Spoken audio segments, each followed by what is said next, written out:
从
蓝色的小点到远方的恒星，我们是同一群人，拥有同一片天空。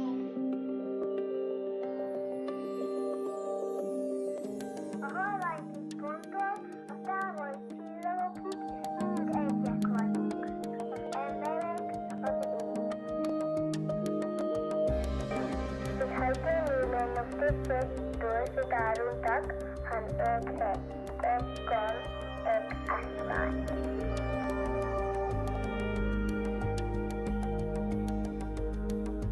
From the pale blue dot to the distant stars, we are one. One people, one sky.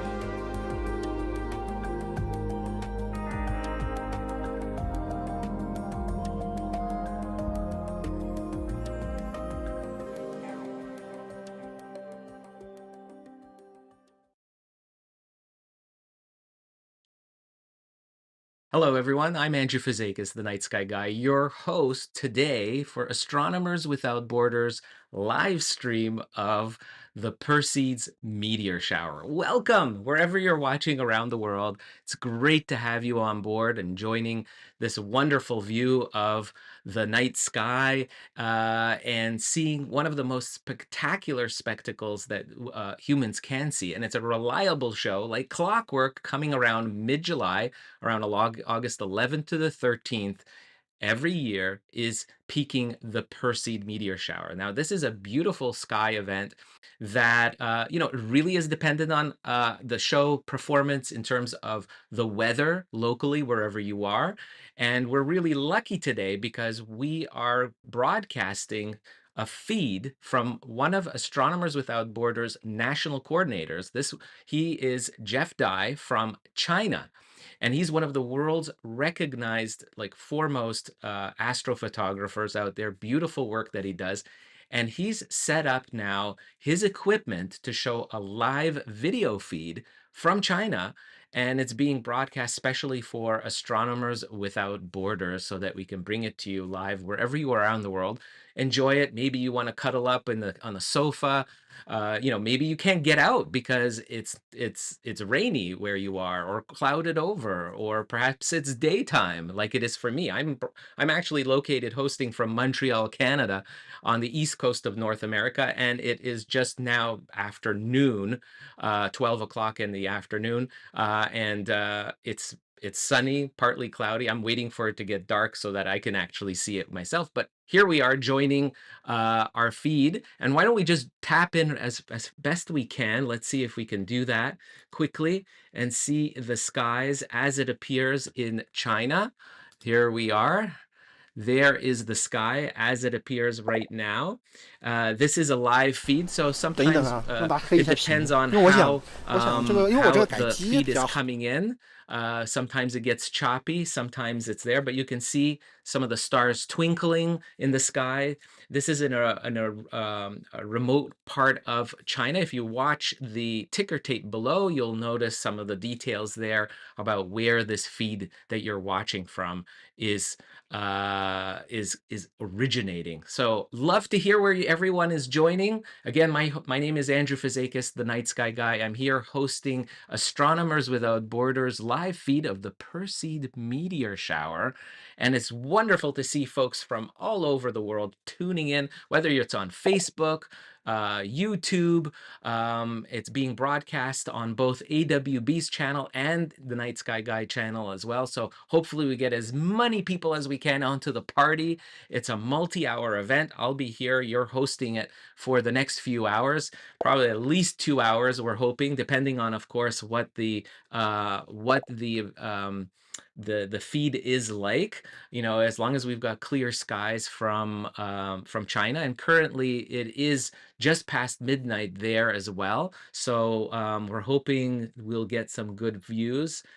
There we go. We see some photos as well.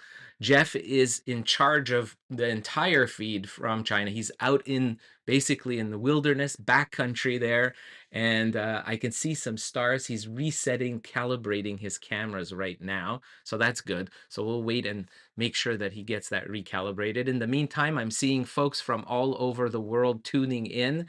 I love seeing this. People just everywhere. And we'll have guests on too, by the way. We'll have some national coordinators from Astronomers Without Borders who are doing some local, really cool stuff. We'll have folks from, like I said, different parts of the world joining in, hopefully as guests. We can bring them in. And I'm seeing folks on Facebook and YouTube. We've got Jeff from upstate New York. Welcome. You're on. I can see Jeff's on Facebook. Catherine as well is here.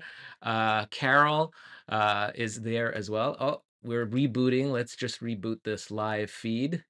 I'm going to be doing that here. Just give me a second here to reboot. Yeah, we're working on that, seeing if we can get this done. Let's see. Yeah, Jeff's feed just kind of, I think he's rebooting his system. So we'll wait. There we go. He's trying to, yeah, I think it's coming back online. Yay. This is so great. So what you're looking at basically is 抱 the 歉啊，我 skies 挺 in 想留 China. 点 You 影 can 像 hear 资料的 Jeff 时候，说有 there as well. So he's basically set this beautiful scenery up for us where the meteors are going to be visible here in the skies. And this is a live video feed. So this isn't a picture. This isn't like any stacked image, a long exposure photograph. This is actually a live image. So you'll see streaks of light shooting across the skies here. So he's in some kind of beautiful valley. There looks like there's a water or lake of some sort below. Oh, and I can see some flashes going off, camera flashes as well. So this is really an interesting sight. He's moving the camera a little bit higher up in the sky. So this is really cool. There was a small meteor on the upper right hand. I don't know if you guys caught that. We'll be counting these for the next few hours together. It's a great way to kind of enjoy the meteor shower virtually. If you can't get out or it's daytime, you're waiting and waiting for the hours to pass for it to get dark where you are, well, you can check out what the meteor shower looks like right now. Also, fantastic stuff. I don't know if you guys have heard of this, but the auroras were really good. Perhaps you might have seen some of those auroras, but the auroras, northern lights, were really good thanks to a geomagnetic storm. And this just adds, of course, to the amazement. Wow, look at that. Did you see that shooting star? Did you guys see it? Oh, that was beautiful. A real fast one, a short burst one just went by there on the lower left part of the sky. Just fantastic. So basically, we've got a possibility of also auroras. It's still the condition. The geomagnetic storm is still ongoing, according to spaceweather.com. I checked that website, which I like to go to, and it looks like there's still lots happening. So there's a possibility of auroras being visible in the skies at the same time as the meteor shower. How cool is that to have two spectacular celestial events happening at the same time? I think that's incredible. What a great opportunity for sky watchers happening this past few couple of days. I'm just looking at everybody joining in. I'm gonna take a look here. Just fantastic to see everybody. We've got folks from the Philippines watching on Facebook and YouTube. We What else is there? We've got Vicky from Western Australia joining us here outside capturing Aurora. There you go. On Facebook, Vicky is already capturing. I'd love to hear how that show is looking out. There's Joanne watching them all week in northern Quebec. So one of my I'm in Quebec as well, so that's great. Really big ones. Wow. So bright or very bright ones visible. Very interesting. Linda from Maryland joining us on Facebook. Gopa from New Jersey, welcome. We've got Jeff from upstate New York. Catherine's here, of course. Carol, loving the show. I'm so happy to hear. Bridget from Illinois is also with us. Wow, wow, wow. Of course, Catherine's from Germany, of course. Great to have you on board, Catherine. Annie from Michigan is here. Bill from Cornwall, I think that's in Ontario, just down the road from where I'm located. So cool to have this. Again, you guys are watching Astronomers Without Borders live stream of the Perseid meteor shower. We're watching a feed that we are so fortunate to have from Jeff Dye, world-renowned astrophotographer in China, does amazing work of the night sky, showing all its beauty, and he's set up his video feed from a remote region in central China that's got clear skies, and it's nighttime. It's in the middle of the night. It's past midnight where Jeff is located, and we're able to see the views of the night sky from China right now. So it's really a wonderful thing. It just really speaks to what Astronomers Without Borders is all about, is one people, one sky. It's a really, really cool thing. And here we are, we've got this amazing view.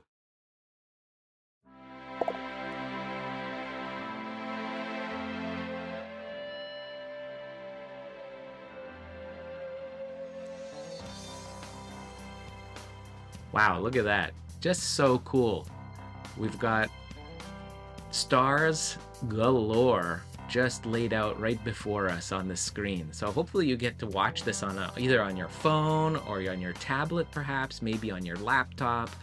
And it's really cool to be able to see the stars like this from a different location.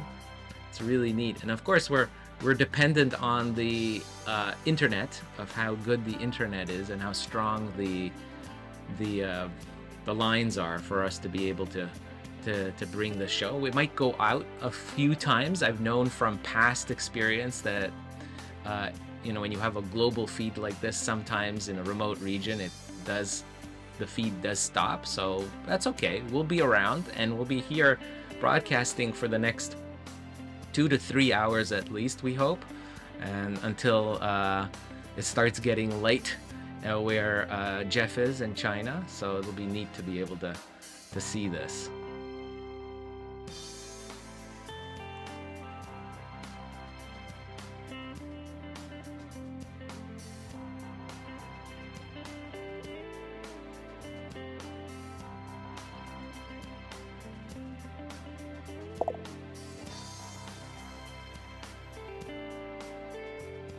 Love looking at the comments everyone's leaving in on the chat. Love to see where you're watching from. And if you have any questions about the meteor shower, please do put it in there and we'll do our best to do a reply.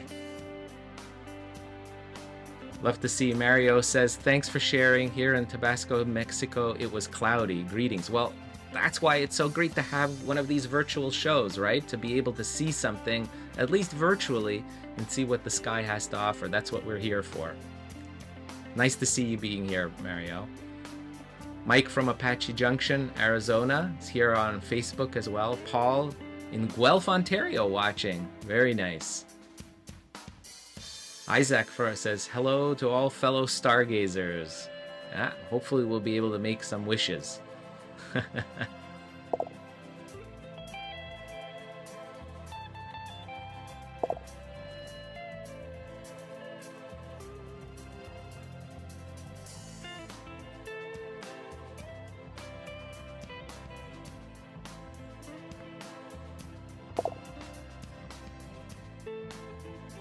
Let's see if we can bring in a website to show you. Hold on. It looks like it's just not coming in. Hold on. Oh, here we go. So just so while we're waiting for the feed to reboot right now, I can see it's kind of stuck. I want to show you the Astronomers Without Borders website. You can log on to astronomerswithoutborders.org, and this is our main site. And you can see what we're up to, what are the different things we're doing, of course, advertising our Perseid meteor shower. And by the way, if you want to see some interesting stuff, go onto the website, astronomerswithoutborders.org. And if you go to that banner of the Perseid meteor shower, you can actually get some more information on how to count meteors. Very interesting. You can also, of course, get some more information of how the meteors are streaming. This is a very interesting little app that's visible. It's by meteorshowers.org, a very nice website that shows you the orbital view of all the materials that these particles that are shooting into our atmosphere, where they originate from. Of course, they're leftover bits and pieces of Comet Swift-Tuttle, and this is an orbital view of what that looks like. So check that out on Astronomers Without Borders website. It's a really neat feature that really kind of helps explain what exactly is going on with the meteor shower and why it appears the way it does. 每一秒钟它在变。 I think we've got Jeff back. Let's see if we can bring that back to the meteor shower. Here we are. Live view, we're back from China.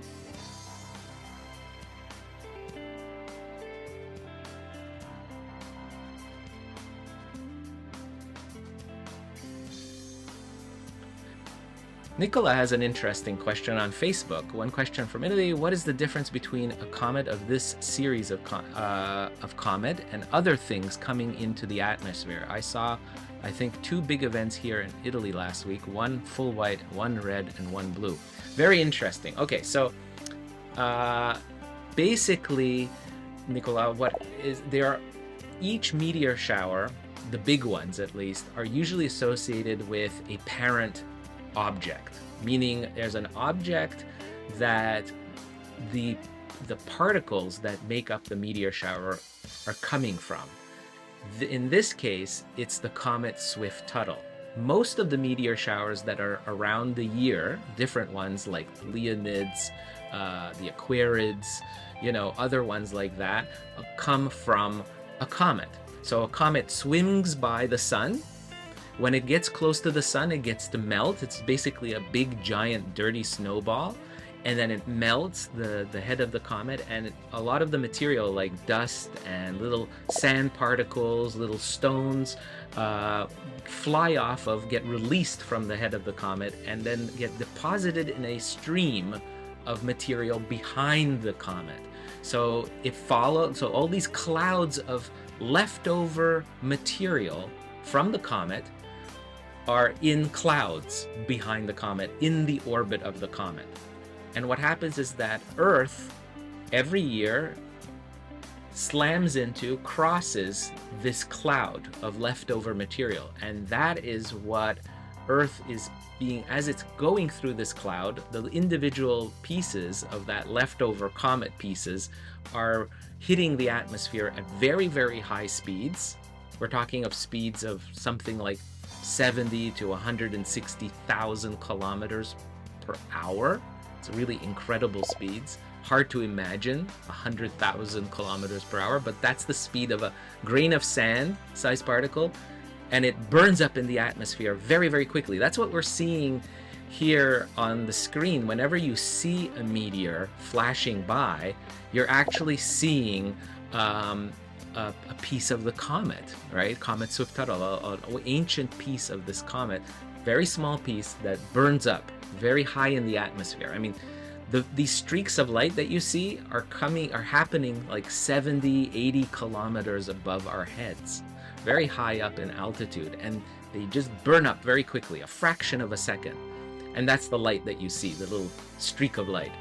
And there are other objects that also can produce meteor showers, like asteroids. There's one very famous one, meteor shower, the Geminids, that's associated with an object called Phaethon. And Phaethon is a kind of a quasi-comet asteroid. It's a very strange asteroid that has a lot of activity, a lot of gas, trapped gas, ice deposits, things like that. It's a very unusual object, parent object. It's not quite a comet, it's not quite an asteroid, it has that kind of different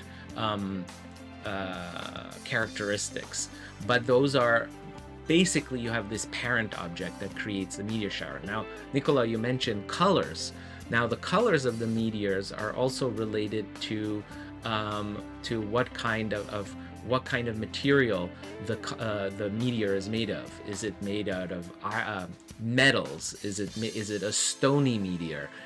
More stone than metal, depends. A lot of iron content in it or nickel content in it, and this can determine, as it burns up, what kind of color it produces. Also, the size of the meteor. If it's very large, the speed of the meteor can change the color. So you can have reds, you can have greens, you could have blue, white, all these different colors. It really can be very beautiful, and because you never know what these colorations are exactly going to be. So we're going to be watching here today to see what kind of activity the Perseids are going to produce, at least from China, that what we're seeing here live video. Oh, there was one just streaked by in the center of the screen. I saw just a very faint one just went by. So I hope that answers your question. Christy from Philippines is joining us on Facebook. Nice of you to join. Lori from Seattle is here. Very nice. Sergio's here. Karen from Guelph, Ontario.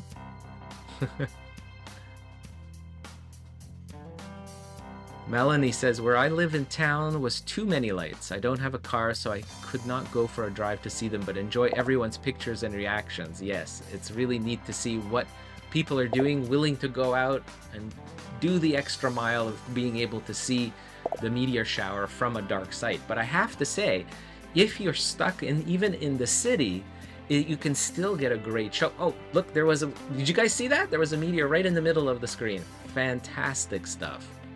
Look at that. That is so cool. So cool.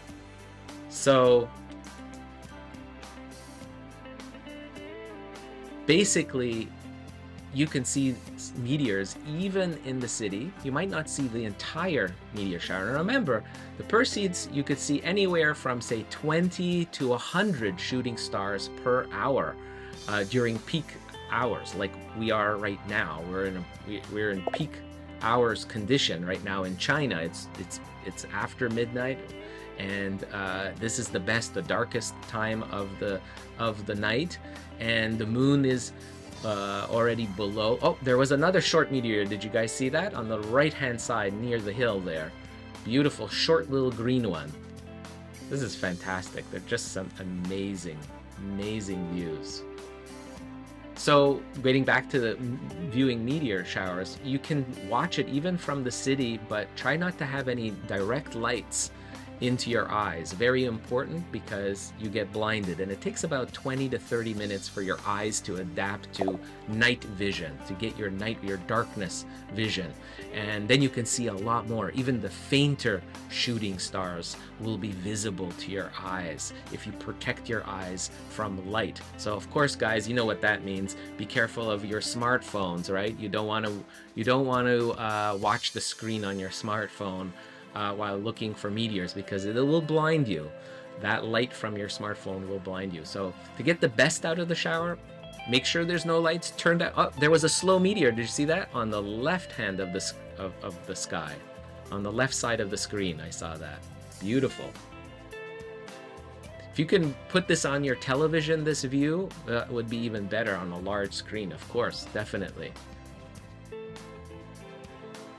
You're welcome, Nicola. It was my pleasure to give you that explanation. Jane from Toronto, just a 6-hour drive from where I am. Hi, Jane. Of course, it's daytime for you, so hopefully this whets your appetite for some viewing tonight, hopefully. Amara is here. Where else?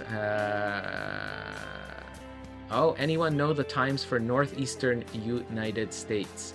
If you're, Pam, if you're referring in terms of the best time to see the shower, it will be after midnight.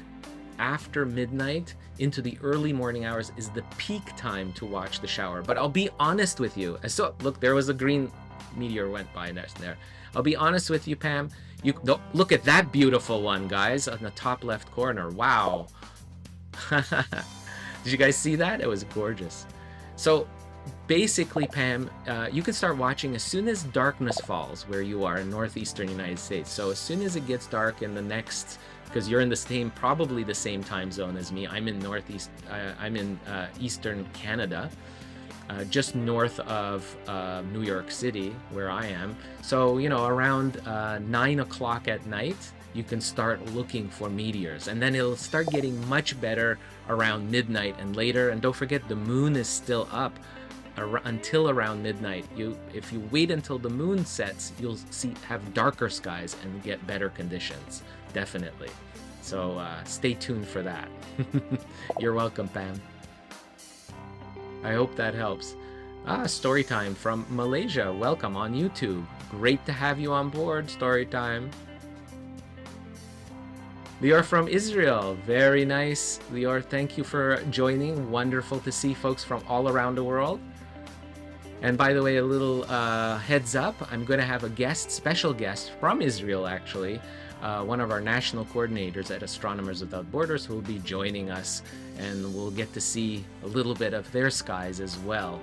Some special stuff coming up in the next hour. Leilani from Mauritius, welcome. Welcome, Leilani. Nice of you to join us on Facebook. Spend a little bit of time of your day with us. Just gorgeous.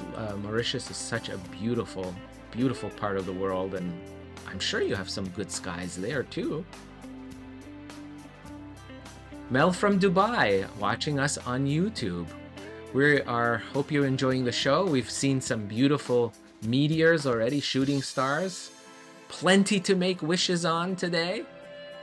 And talking about wishes, guys, one of the wishes of Astronomers Without Borders, talking about something really interesting, is we are, of course, watching this amazing footage of the night sky from China, and we're all about sharing things. That's what we're doing here right now, right? We're sharing with you guys, a global community, this wonderful free show of that the night sky has to offer. And this is, of course, due to the generosity of our worldwide community here at Astronomers Without Borders. What we do at AWB is basically use astronomy to do good in the world. We want to do good. There's so much happening, so much strife and you know, sad things in the world, but you know, astronomy can be very uplifting, and it can really be humbling. It can be awe-inspiring, and it helps build community like nothing else, of sharing this heritage that we all have as humanity, the night sky. I mean, we're looking at something in China, but you know what? This is the same sky that we would see in here in North America or in Europe.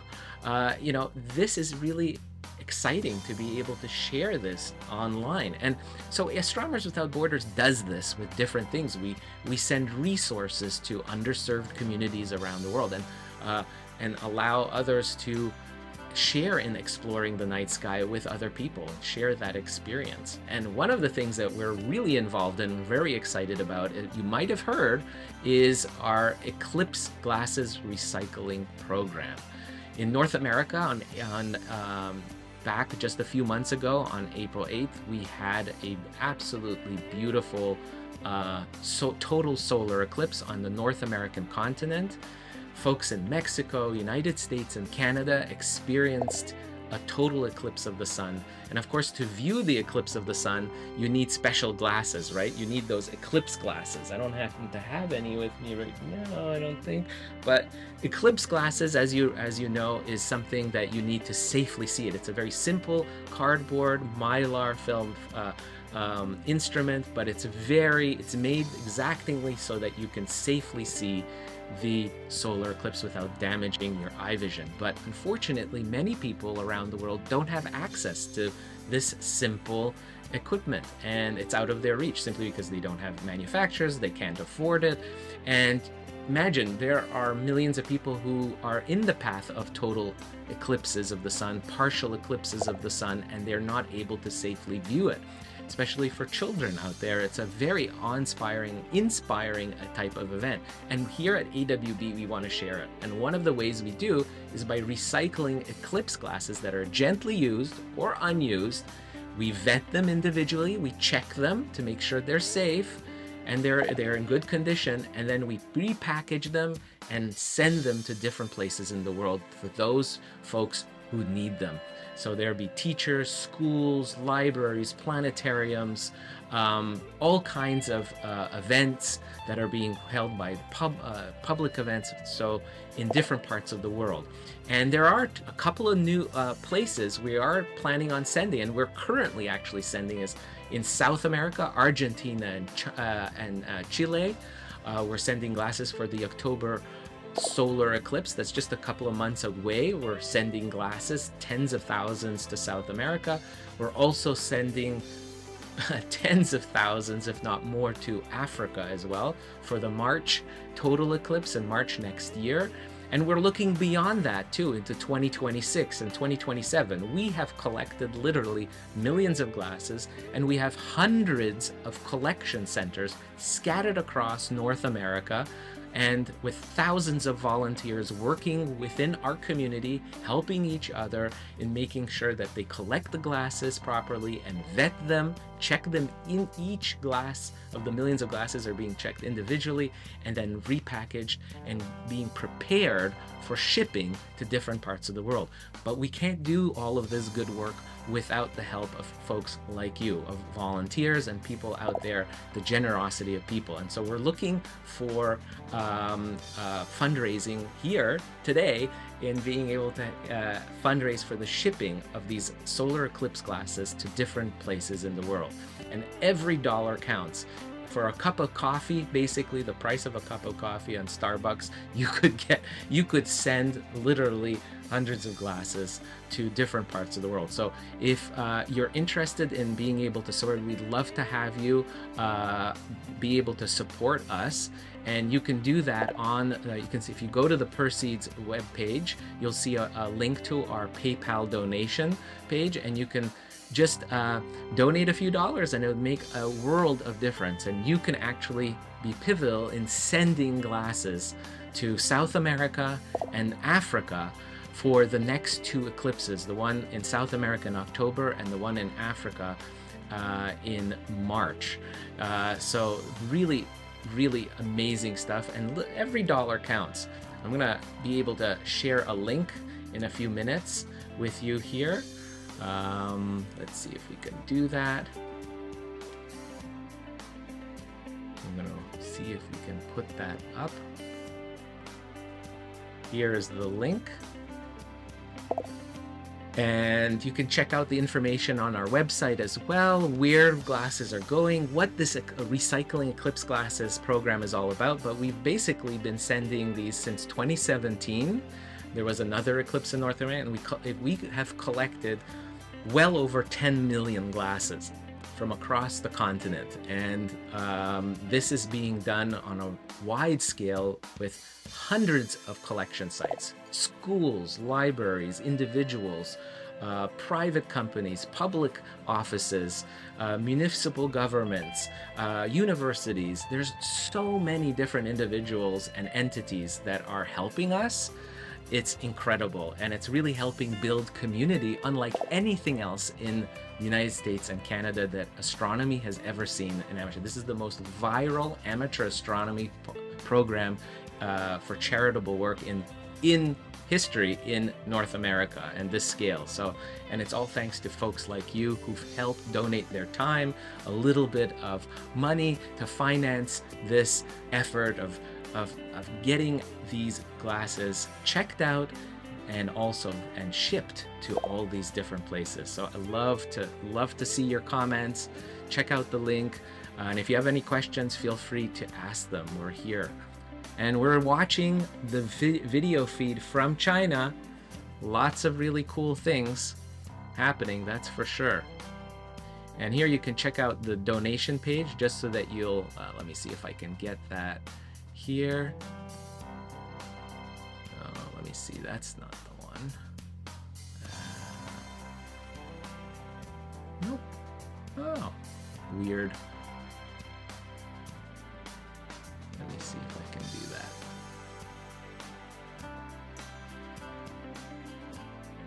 Nope, seems like I am not able to do that. For now, let's just go back a second. But you can check out the link in the comments. I've got that down below.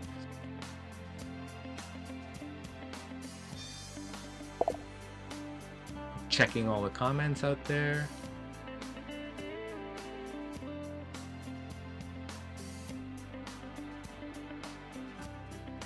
Love to see folks talking about where are you broadcasting from. Tom's asking where we're broadcasting on YouTube, Tom. We are broadcasting this feed from China. Astronomers Without Borders National Coordinator Jeff Dai. He's set up in a remote location out in the countryside in China, in a remote valley, showing where there's little light pollution, showing us a live feed from China. You're watching this. It's currently closing in on 1 o'clock in the morning where this feed is from. And it's just absolutely beautiful. We've seen some nice shooting stars already. And I'm gonna just reset the monitor, making sure that this works, because I think we're stuck again. So I'm just gonna refresh the page. Just give me a second, guys. Just takes a little bit of time to get this going. There we go. Jeff is just saying it's ready to go. Let's see if we can get this back.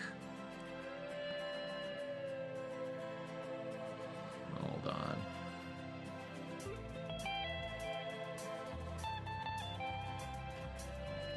There we go.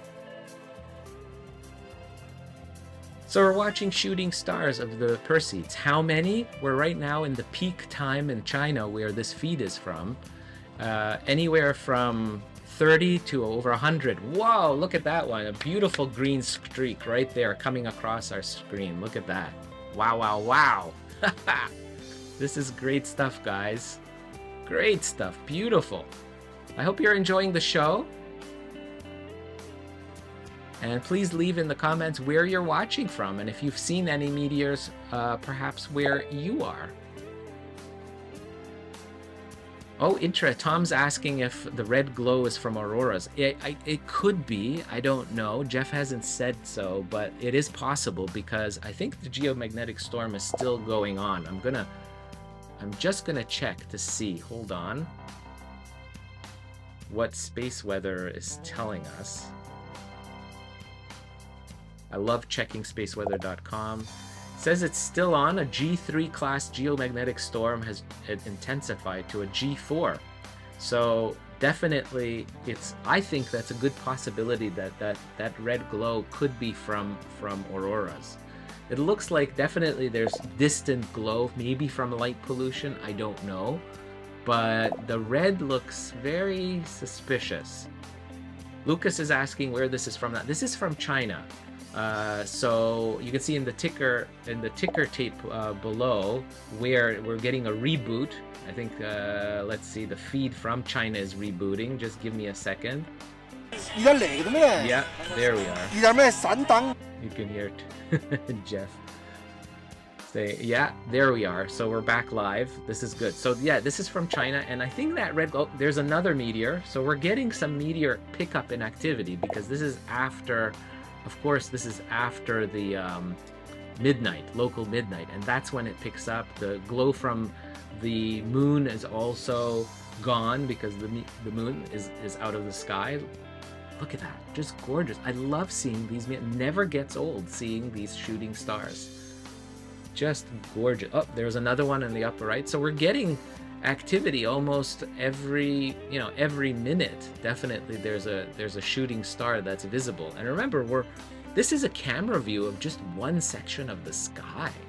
It's not like we're looking at so there might be other meteors falling behind the camera view on the right or the left, but we're looking at this one section of the sky, and it's still showing activity of a good pace of activity of the Perseid meteor shower today. Those of you just joining, you are on Astronomers Without Borders Perseid meteor shower live stream. Welcome. I'm Andrew Fazekas, the Night Sky Guy, your host here today for this multi-hour event showing the Perseid meteor shower live from China. This is a view from our national coordinator, Jeff Dye, a world-renowned astrophotographer who's set up his equipment in a remote area in the countryside, far away from the city lights, so we can see good views of the shower.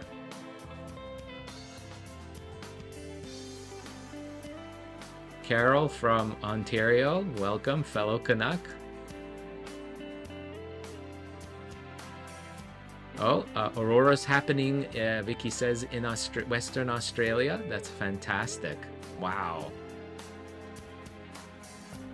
Hope you get some good photos. And that's what's real cool. Today, if you're watching the Northern Lights or Southern Lights, or we're going off again, this is what happens with the feed. So, there we go. We're back live again, so I'll keep doing that if I have to. Don't worry, folks. I've got it covered. So basically, what I was saying is you could take photographs using your smartphone, even of the meteor shower. But I highly recommend for the meteor shower, you put your smartphone on a tripod so it doesn't shake, right? When you're holding it by hand, that can be difficult to hold it for many, many seconds. And that's what you want for the meteor shower. It's not good just to take a picture that's like instantaneous, like, a fraction of a second, like one snapshot, because the chances of capturing a meteor, you can see it, there's many seconds or minutes even sometimes between a meteor. It depends on the activity. So my recommendation, put your smartphone on a tripod and put it on a timer. And the newer phones, by the way, like I have an iPhone 15 Pro Max. And what I love about this phone is that I can actually, once I put it onto a tripod, it unlocks a longer exposure rate. So I can take a picture that lasts 10 seconds, 20 seconds, 30 seconds.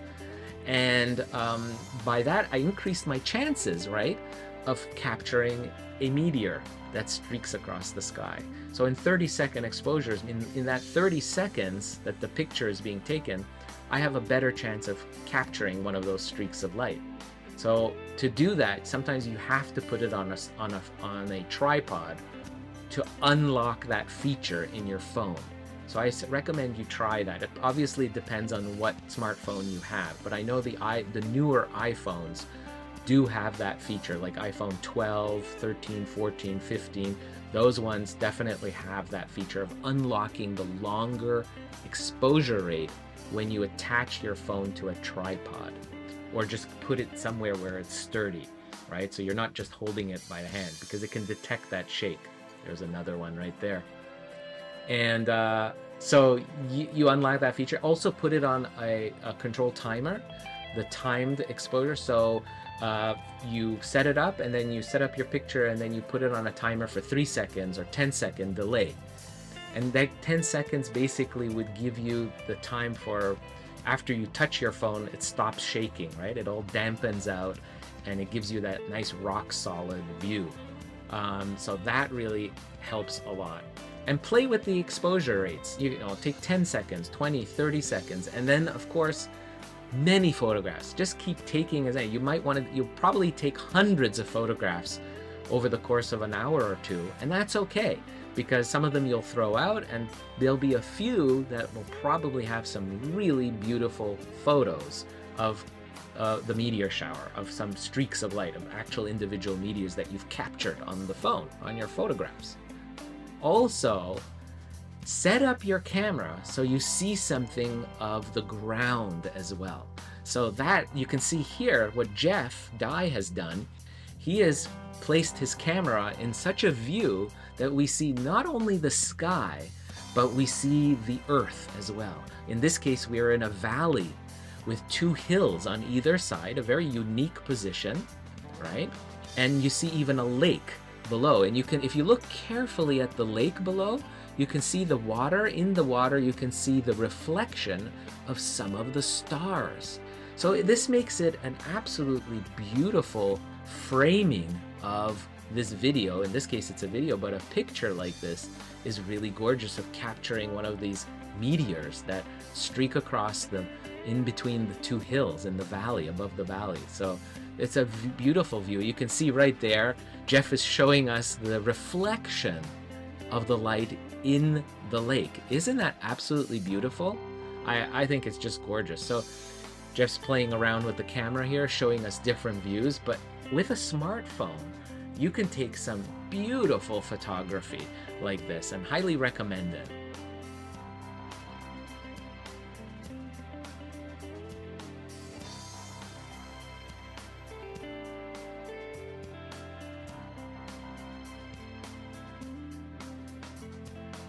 Now this is a great view. He's moved the camera off to the side. You can see more stars. It's a view that he's showing us higher up in the sky, less of the ground, more stars visible. Look at the amount of stars, sheer amount. This is showing us how little light pollution, what a pristine sky Jeff has here out in the countryside in China. And look at this. This is pretty much almost straight up, and you can see that glow in the upper right. On the upper right of the screen, you can see that. That is the Milky Way galaxy right here. If you look at this, I have my mouse showing you this view here. This is the Milky Way galaxy that's visible. Our home galaxy, containing millions of stars there in that band of light. It's really incredible. He's repositioned the camera on the valley. You can see again, there's light sources. Sometimes you see these lights turning on. They're from cars or houses or individuals taking pictures like that, probably taking pictures of the sky. There are other astrophotographers in the area, I think. And you've got this just beautiful setup of the valley, of a lake, and the skies above. It's just beautiful.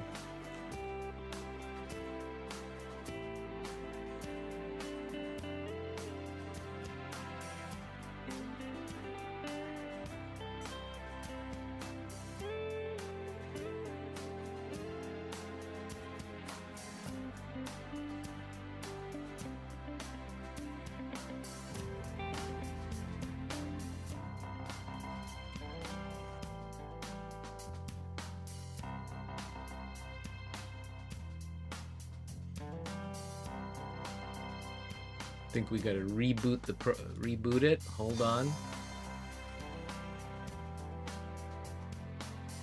Jeff's feed from China. We're just gonna try to reboot it. It's an internet.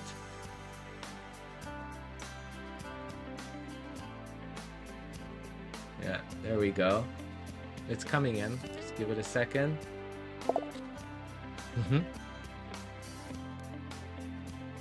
Hamad from Pakistan, welcome. It's still frozen. Try to reboot again.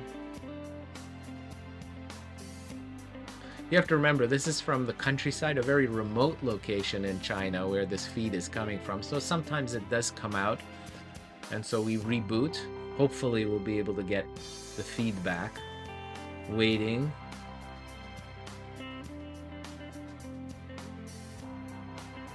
In the meantime, I'd love to hear if you've been watching meteor showers. Have you seen any of the meteors that are falling last couple of days? Have you seen the beautiful auroras, northern lights? They are really spectacular. Some amazing photographs. If you go to spaceweather.com, you can see some of the photographs already coming in from around the world. And it's just so amazing that it's happening at the same time as the meteor shower. So we're just waiting for the feed to come back in from Jeff in China. I'm just going to reboot. I'll keep trying. I'm not surprised this is happening. Sometimes this happens with our feed. There we go. It's starting, I think. Yeah. There we are. We're back online. And look at this shimmer right here. Do you see the star? This bright star over here is actually reflecting. Look at the light reflection in the water on the lake from these stars. Here too, there's some beautiful stars being reflected. These stars right here, these stars are being reflected in the lake. I just think that's so magical.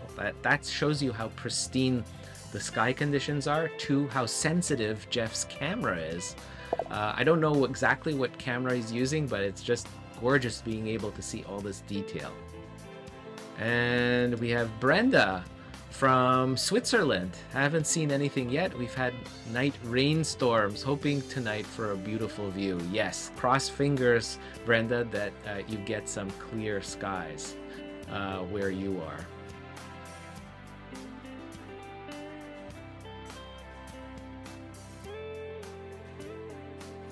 Paul's asking if I can we can point out some constellations. Yeah, I usually do. I'm gonna have to see where Jeff is pointing. It is overwhelming because the sky conditions are so dark that we're seeing many more stars than you would in a typical city location or near a city. And so because of that, it becomes a little bit more challenging. But yeah, why don't we try to see? And I'd love to hear your opinions from you guys online. If you notice any constellations in this view, point them out, put them in the chat or comments. I'd love to hear what you're thinking, you're seeing, which constellation, and I'll see if I can confirm that too. That's what I'm gonna do now. I'm gonna take a look and see what the skies are like where Jeff is, and see if we can actually point out some constellations. My guess is he's pointed towards the northeast, perhaps, near the constellation Perseus, the mythological hero. That is the radiant of the shower, the Perseid meteor shower. So perhaps we are close to that. And I'm going to see, I'm going to put it around midnight, 1 o'clock, and see what we can get in his location. I don't see the Big Dipper, so it's not towards the north, that's for sure. Yeah, I was thinking it might be north, but it's not. I don't think it's south because I don't see the Milky Way band very easily. So maybe, let's see.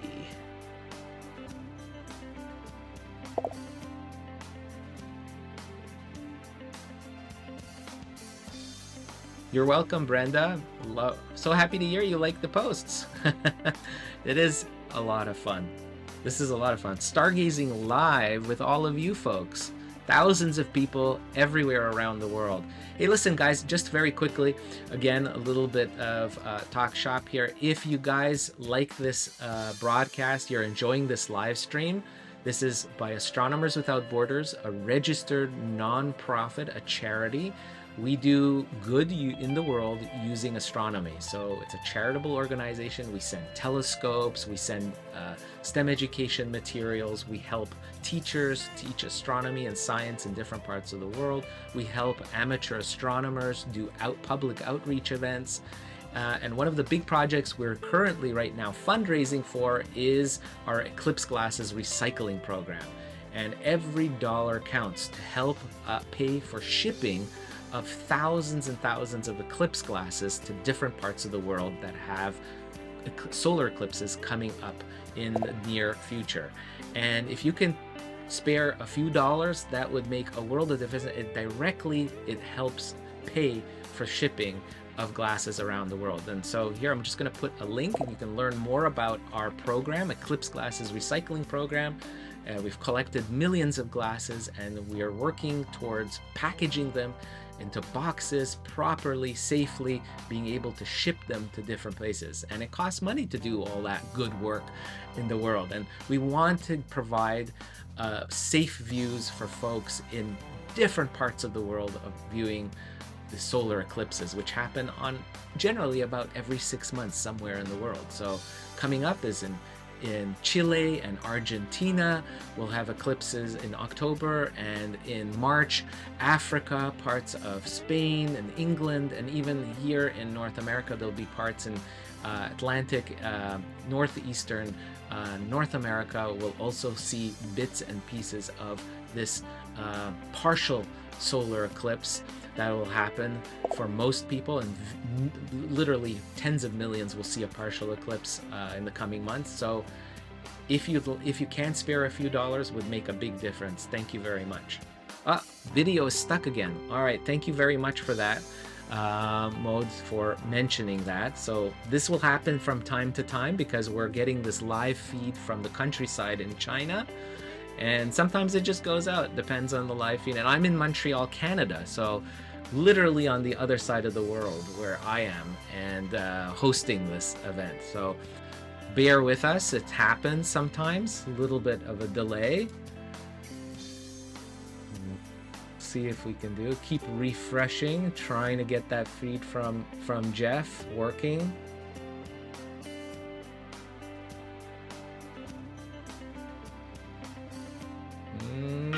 There we go. There we go. Now we're back. Thanks for letting me know, because there's a lot of things going on here, and sometimes maybe I'm not noticing if the feed is stuck, and if it is, just let me know. That's great. We'll work together on this, guys, right?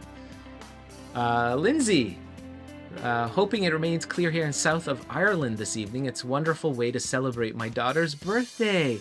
Hey, happy birthday to your daughter. What a great celestial way of celebrating. And hopefully you guys can make a lot of wishes for your daughter. Big happy birthday to your daughter. What's your daughter's name? What's her name? We'll give a shout out to your daughter, Lindsay, here on our live stream. Definitely. So thank you so much for joining and spending a few moments of your time here with us. We're watching live feed from China. And of course, sometimes there's some hiccups. We're looking to see if it's stuck. I don't know. Is it stuck again? I think it is.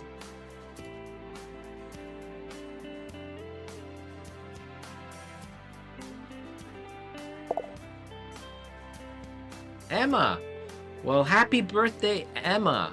Have a celestial birthday, and congratulations on another trip around the sun. Oh my gosh, Emma, there you go. Another trip around the sun, and you get to celebrate your birthday with looking at hopefully being able to see the meteor shower, the Perseid meteor shower, which is fantastic, right? Being able to see that. We're trying to see it now virtually, but of course, being able to see it live, if you could go out into the countryside to see it, that's even better, or out in your backyard or on your driveway or out maybe your balcony if you live in an apartment building, wherever you are, you can see a beautiful show of the night sky. You can hear Jeff 新代的咸丰commenting there. 6年 This is really cool. Live from China, we're looking at the night sky. And I'd love to hear from folks out there if you're seeing anything of the meteor shower. Are you seeing some of the northern lights, perhaps? I think we're seeing a little bit of coloration, perhaps, near the horizon of the northern lights. I'm not sure here in the view that we have from China. Oh,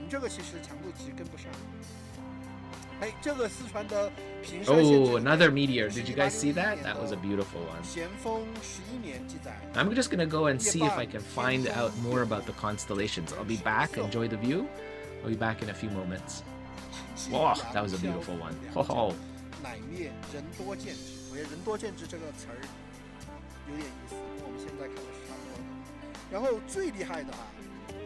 最厉害的，我给大家说一说，我们极光观测记录里面，在古代记载的是最早的广东、广西其实都有记载。我们先看看上海的，1862年7月29日，上海记载的夜半天黑开朗正顷刻即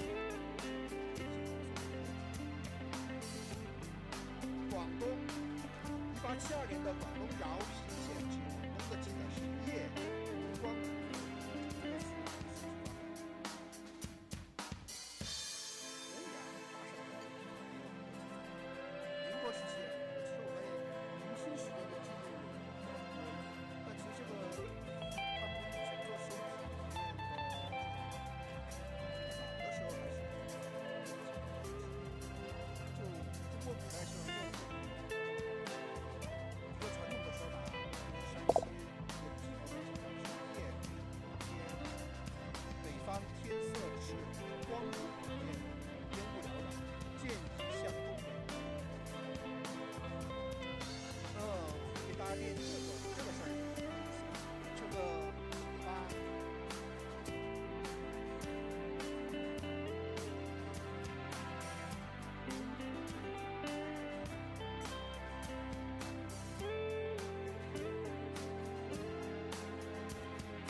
23更后，其4道白气变为数10道，这个就跟我在阿勒泰看到的一样的。就大家回看，就我微博回看我那个视频，你搜阿勒泰，你就可以看到那个。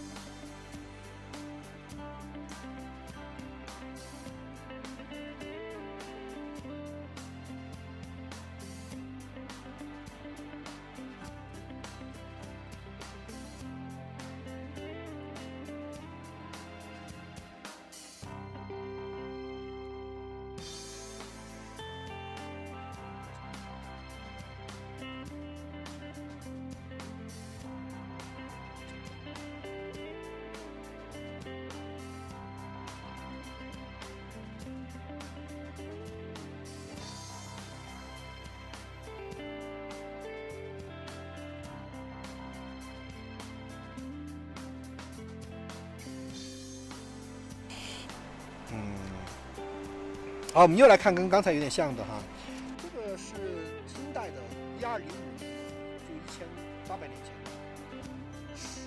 西北方黑云间有赤气如火，次极西南、正南、东南皆赤，就是满天都是红色的，中有白气贯彻，乍隐乍现，继而为雨，随作风，人听后，黑云间赤气复起于西北。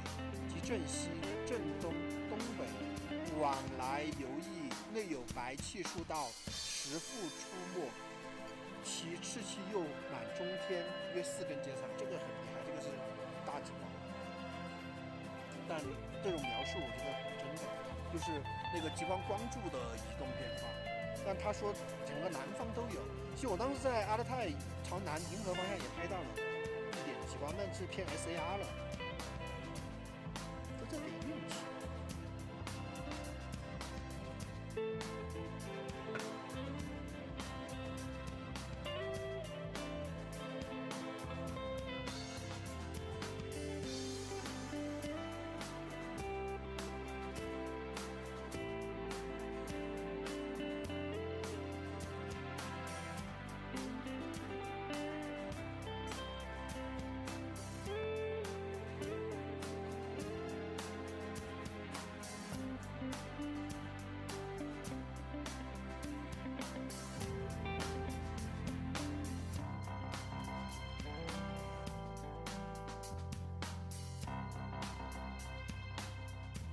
呢，我觉得切的有点累，就是我想表达的意思就是说，我们在经历的这些事件，其实是漫长的历史长河中记录下来的。我觉得我们能共同的去见证这一段历史，还是挺有意思的。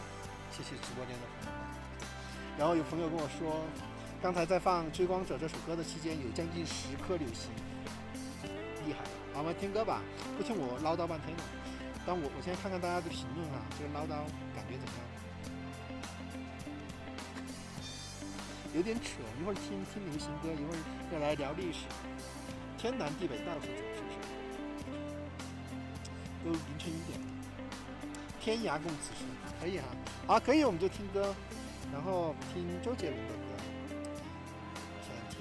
我们听一首《心情》，好不好？这是我读初中时候听的。暴露年龄了，30几岁的大叔了。OK， 这是我初中时候听的。OK， 等等，我把 QQ 音乐给关了。星星，喜欢带星星的歌都不错。好，我来看看流星。哎呦。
这个一线的六月。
我就想搞事情呢，就是因为大部分人都是手机观看，现在能不能做点事儿呢？就是我把画面调成竖屏，可能那个投影看就不太好了，但我觉得挺想做的。就是为什么这么说呢？是因为当我把它调成竖屏了以后，大家看一下。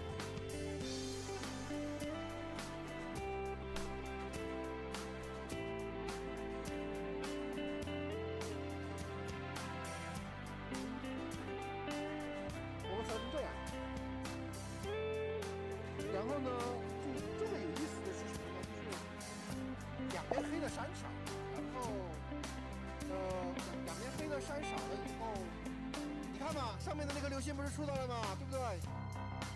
就拍到了。然后呢，倒影也容易拍到了，对不对？大家说我聪不聪明？给我聪明的打个屁！竖屏，你想想，截个流星。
Hi everyone, I'm your host Andrew Fazekas, the Night Sky Guy, watching this amazing live stream from China.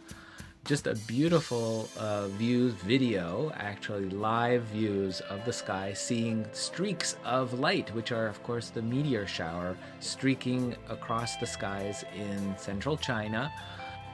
We have our AWB's national coordinator, Jeff Dye. He's a world-renowned astrophotographer, and he's set up his equipment to show us the view of this beautiful celestial show, fireworks show, we know as the Perseid meteor shower. It's one of the best celestial shows of the year, and it's not failing to please, as we thought, lots of shooting stars. If you're watching this and you're patient, you'll get to see in the sky view on your screen these streaks of light with green, yellow, reds, white, different colors of the meteors as they're streaking across the skies above China. And it's early morning. It's heading towards 2 o'clock in the morning soon. And this is the peak time for the Perseid meteor shower. The best time to see it is around 2 a.m. local time. So wherever you are around the world, if you're waiting for the skies to get dark tonight, once it reaches around midnight and onwards into the early morning hours, you'll have your best views of the night sky. So just a fantastic view here. We've got, it's kind of sideways. Got the picture on its side here. He's in a valley between two hills, and there is a nice view of a lake that you'll see on the right hand side there, because the camera is tilted off to the right, to the left now, so we're getting a sideways view, but still lots of really nice views of meteors flying through the screen. Let me see if I can also get some other refresh the views, because I think it's stuck again. Hold on.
Fortunately, we're waiting for the feed to come back, and yeah, you can see the image is coming, but we're waiting for the feed to reestablish.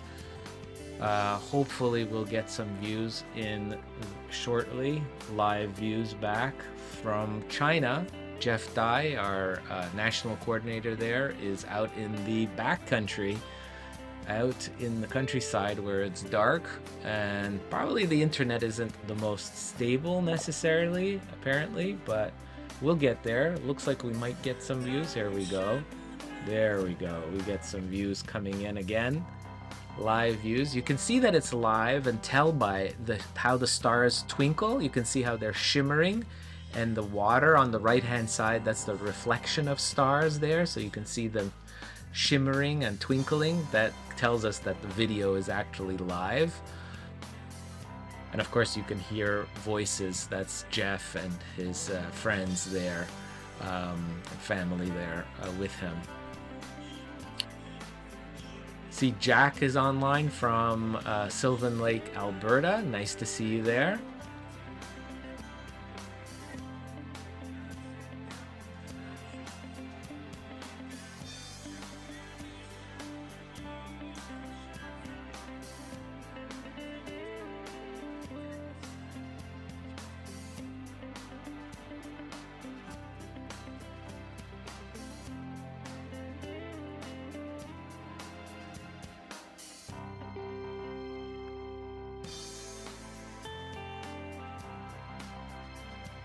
Reestablishing the link again.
Heather from San Francisco, welcome. Hey, nice to see, nice to hear that it's your birthday today. How appropriate.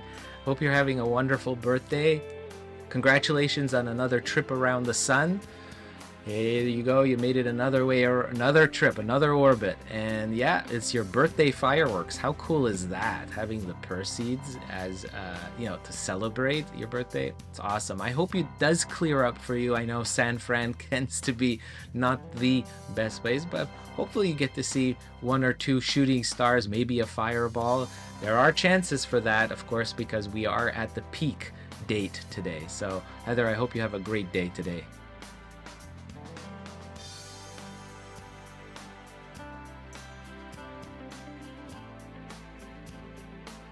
Gurpreet from Plano, Texas, welcome.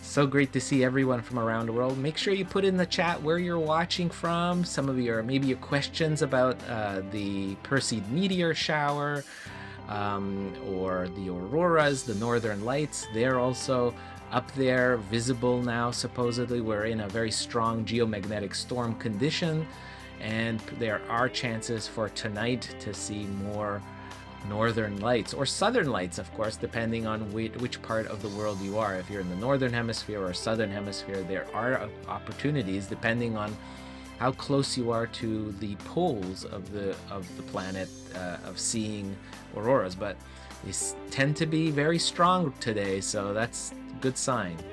Jiang from Singapore, welcome, watching on Facebook. Nice of you to join our live stream watching the Perseid meteor shower. We're having a live stream visible from China thanks to Astronomers Without Borders National Coordinator Jeff Dye, who's providing this wonderful video feed for us. Yeah, it's definitely a beautiful. Now it looks like it's stuck again. Yeah, thanks Mode. I will check into that right away.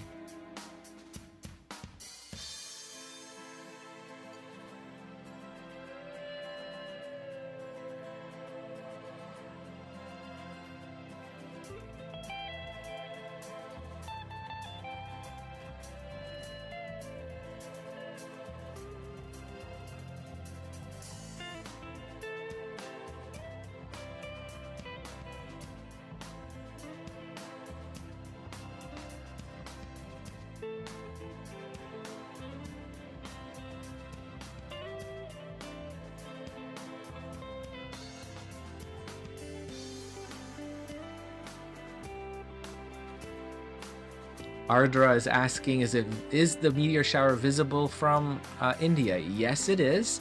You'll just have to wait until it gets very dark and late at night. So close to around midnight and after midnight is when the activity will appear strongest where you are. So wherever you are in the world, really you want to wait until late at night into the early morning hours to see the best part of the meteor shower, obviously.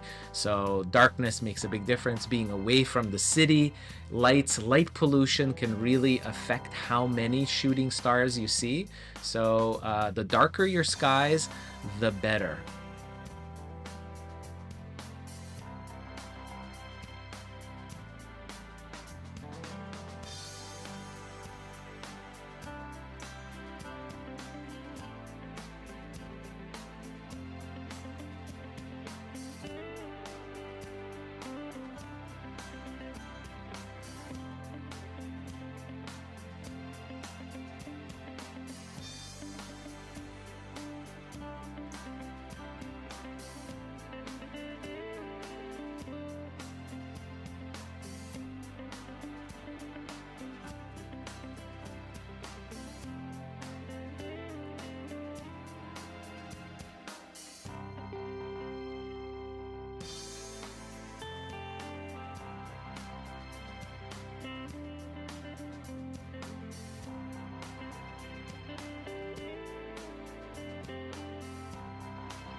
We're getting a great question here on our YouTube channel from Malaysia.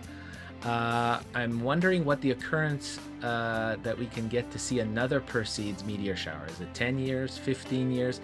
Actually, it's every year. What's so cool about the the Perseids, they come around like clockwork. It's like you can put it on your calendar. It's between August 11 and 13 every year that it is the best. It peaks.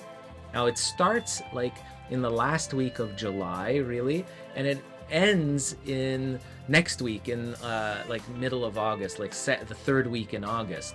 But really the very best part where we see the most meteors per hour is on August 11th and 13th every year.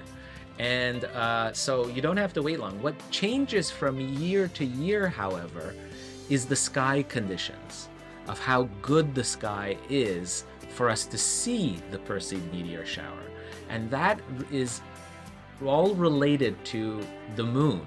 So if the moon is in the sky at the same time, in August 11th and 13th, then that can be a problem because the moon is very bright, and the full moon particularly is awful because it's just so bright that it blocks out a lot of the fainter meteors. And so you won't see like 60 to 100 meteors per hour. You may see maybe 10 or 20 at most if you're even in a dark sky conditions. So every year is the meteor Perseids are there, but it depends on what the sky conditions are. If there's a lot of moonlight, that's not good. We're lucky this year because the moon is setting around midnight, so it leaves the sky dark for early morning, like between midnight and 4 o'clock in the morning. It's really, really nice with no moon in the sky. It makes a big difference in seeing more meteors. No moon equals more meteors. And so every year it's different.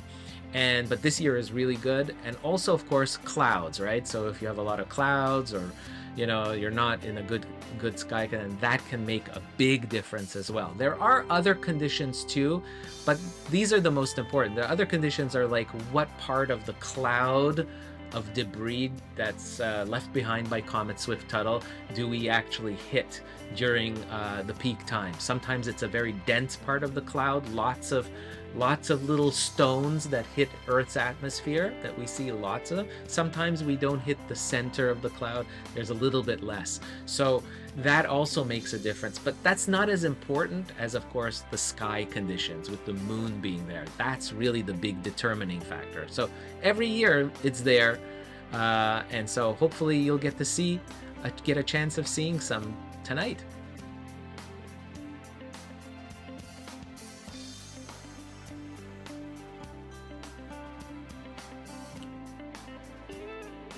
Paul's asking if I know which part of the sky the camera is pointing. I'm not in touch directly with Jeff, so I don't know, but I can tell you, looking at some of these constellations, my guess, and I've been looking on using my my software that I have on my phone, trying to correlate it.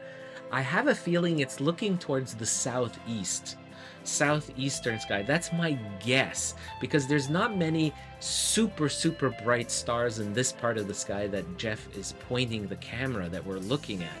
So my feeling is that we might be looking towards like Aries, Pisces, Cetus the whale, that part of the sky perhaps. I may be wrong, but that's that. And I think the radiant of the shower, if that's the case, the radiant of the shower is going to be I think basically in the position that the angle is right now of the camera, I would say like this way. So the left part of the screen, just off the left, I think is where the radiant is from. But if you watch those shooting stars, you'll see the individual streaks of light of each meteor is very seems to be pointing so in that direction, sort of the upper left part of the screen, the way it's oriented now. So I think it's southeast, maybe, but I haven't identified all the constellation. But this is kind of like the darkest part of the sky, I think. So I hope that helps, maybe a little bit. Sorry, I wish I could be more specific, Paul, but so far that's I'm kind of stumped exactly where this is because there's just so many stars.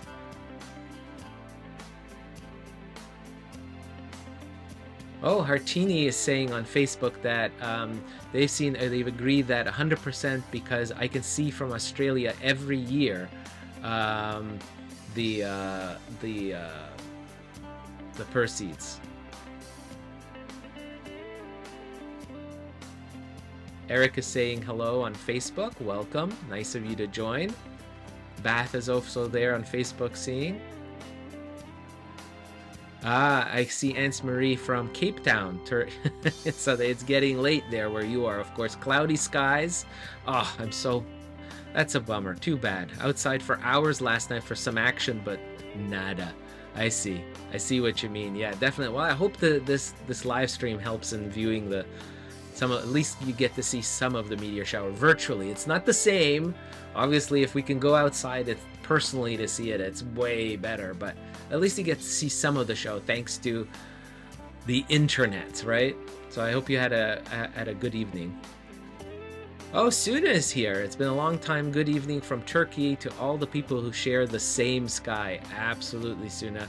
That's what AWB is all about. Astronomers Without Borders does good using astronomy, and we build community using the night sky.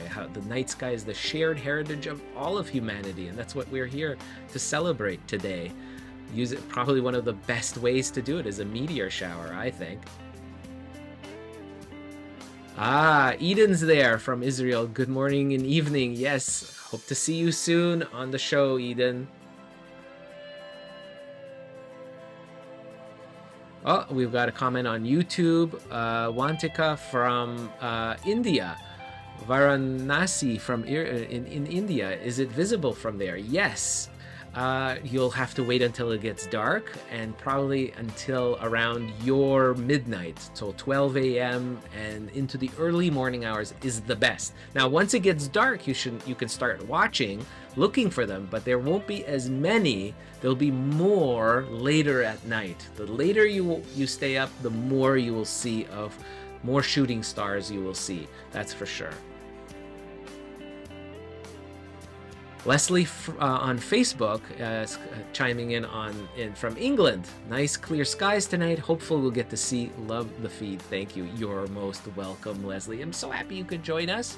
And maybe it kind of gives you a good pre-act, something to anticipate some good meteor shower watching later for you tonight. I'm crossing fingers you get clear skies. Shashi from watching on Facebook in Malaysia, welcome. So nice you can join our feed. We are watching a live feed from China in the countryside, thanks to our national coordinator, Jeff Dai, who's a world-renowned astrophotographer. Jeff is. We're so happy to have him on board, allowing us to take a peek through the lens of his camera pointed towards the skies in China. So this is something fun for us to see. Got from viewers from Bangladesh, welcome. Arzmi is saying that they don't see anything yet from Malaysia. Well, stay tuned. Sky conditions make a big difference too.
Love to see the comments coming in from different places around the world.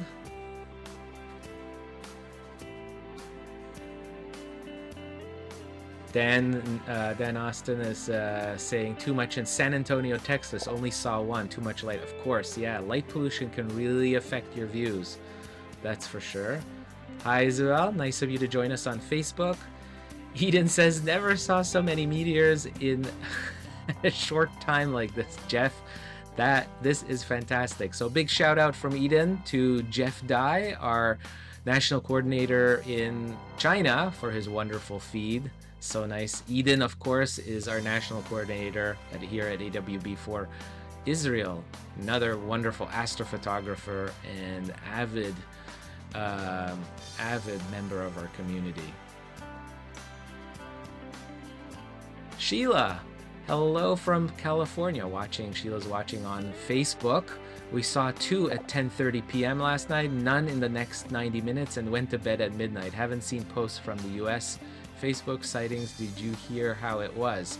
Yeah, I think it was really, I think one of the big takeaways was that the auroras were, there's more people talking about the auroras from what I saw, because it was very unexpected. It's still a geomagnetic storm, G4 level, very, very strong level, meaning that people in lower latitudes have a chance to see northern lights or southern lights, depending on where you are. We have one viewer here on our live stream from Australia, West Australia, saying there has been very good show currently going on now in Australia, where it's dark, early morning skies, having a lot strong auroras, southern lights being visible from there. So fantastic to see that. We're going to be upgrading the feed in a minute here. Let's just refresh.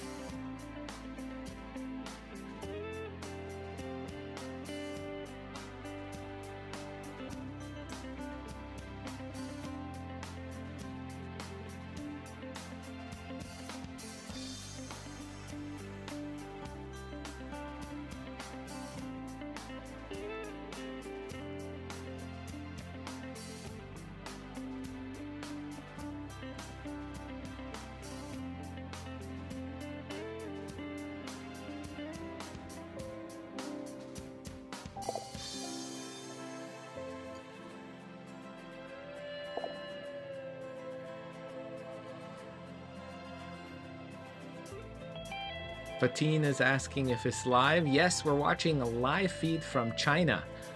Very nice feed. Sometimes needs to be upgraded because refreshed because of the internet speed. How it is from there may not be stable all the time, but we're getting some really nice views. So this is a live view from a camera in China of the Perseids. Welcome, Fatine. So nice of you to join us on YouTube.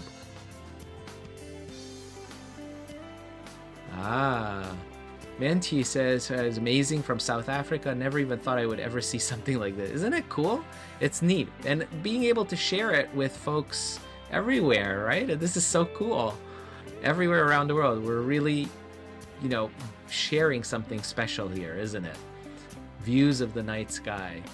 And the sky is a free show. We get to see it everywhere around the world. Love to be able to send you the pic I just took. Vicky says, yes, so you could send that.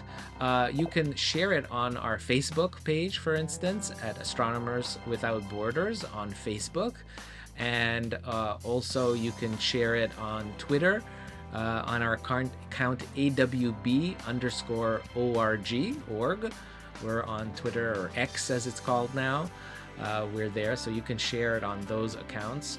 And you could tag us also, Astronomers Without Borders. If you go onto Instagram and you want to post it there, you can tag AWB, Astronomers Without Borders, org is one word. Astronomers Without Borders, org is our Instagram account. And if you just tag us, we'll be able to see those pictures and share it with everyone. Definitely love to see that, Vicky. Seren says, wow, yeah. It is very cool from Malaysia. So, looks like I may need to refresh, so hold on.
Some of the lights that you're seeing flashing on the ground are like actually camera flashes.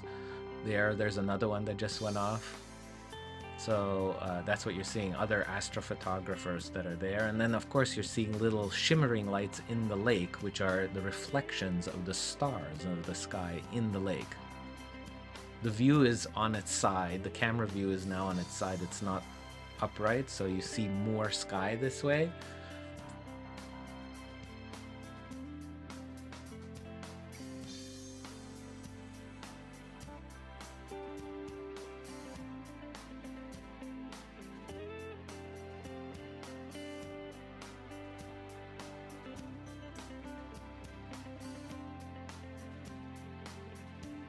The colors that you're seeing when they flash the meteors, those are related to how fast the meteor is, how large the meteor is, and also what material the meteor is made of. If it's made of iron, metals, or stone, that really helps determine, the coloration as well.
Hey everyone out there, how's it going? Isn't it great watching this live stream happening from China? Is amazing. Being able to see so many shooting stars, meteors coming across the sky is really amazing.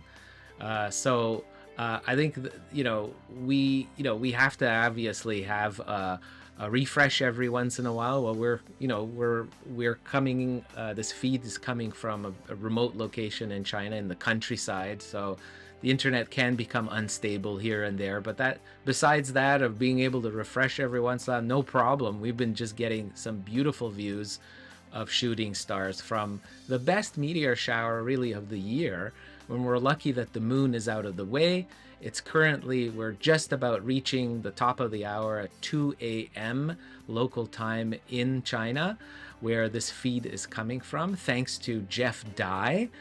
This is Astronomers Without Borders National Coordinator, which is absolutely so cool, being able to tap into the feed that he's producing. He's well-respected astrophotographer. His work has been shown all over on the internet. He produces beautiful views of the night sky, and he has these amazing live feeds that he does for us here at Astronomers Without Borders, allowing us to share this view. There goes another meteor just streaking across the sky as I'm talking, which is fantastic. And so, talking about Astronomers Without Borders, as I mentioned, we're a global community. We're going to be watching some meteors, but also having some fun with a guest. At Astronomers Without Borders, we have a very tight community of national coordinators. These are leaders in our community who are located around the world, helping us do outreach with the public, bringing all kinds of amazing things to the public at large. We're getting a reboot of the feed right now, hopefully. Let's see if we can get that done. There we go. There we go. We're back with the feed live. And so it's really amazing to have such a tight community of astronomy leaders who just, be able to share with the public in their local regions of the world what the night sky has to offer. It's a great way to build community at large. We share the heritage of the night sky, so it's a fantastic thing. And we're lucky today because we have, we're going to bring on a guest here. Let me see if I can do this. One of our favorite, very, really a person who's heavily involved in outreach in his local community, which is in Israel. And I'm going to bring in our Israeli national coordinator. I'm going to try to. Let's see if I can do this. Bring in our guest. Let's see if we can do this. Always something up with this. Let's see. Add. Here we go. Add camera. And there we are. Hey, Eden. Can you hear me? Yeah. Hey, Very good to see you. You are a Yes. great performer. Yes. And here we are. We're going to try to see if I can get our What a second. There we party. go. Watching our meteor shower. So what do you think, Eden, of the meteor shower tonight? This is the most amazing and the most meteorful meteor shower I ever seen, and I'm 20 years in a row doing the Perseid meteor shower, but we don't have such a dark sky. I believe Jeff have a very dark sky, and so many meteors. This is really amazing. Yeah, I it never really saw is. so many in such a short time. I think it's kind of interesting, that here I have to refresh the feed from him. He has some music going in the background, but I'm muting that. But you Okay. can see the live feed, by the way, you can see is like it's twinkling. When you see the stars shimmering and twinkling, then you know that it's a live feed. And let's just be honest, it's amazing that we can actually see this. I mean, you're in Israel, I'm in Canada, and we're both watching a show of the night sky on the other side of the world. Yeah. This is really amazing.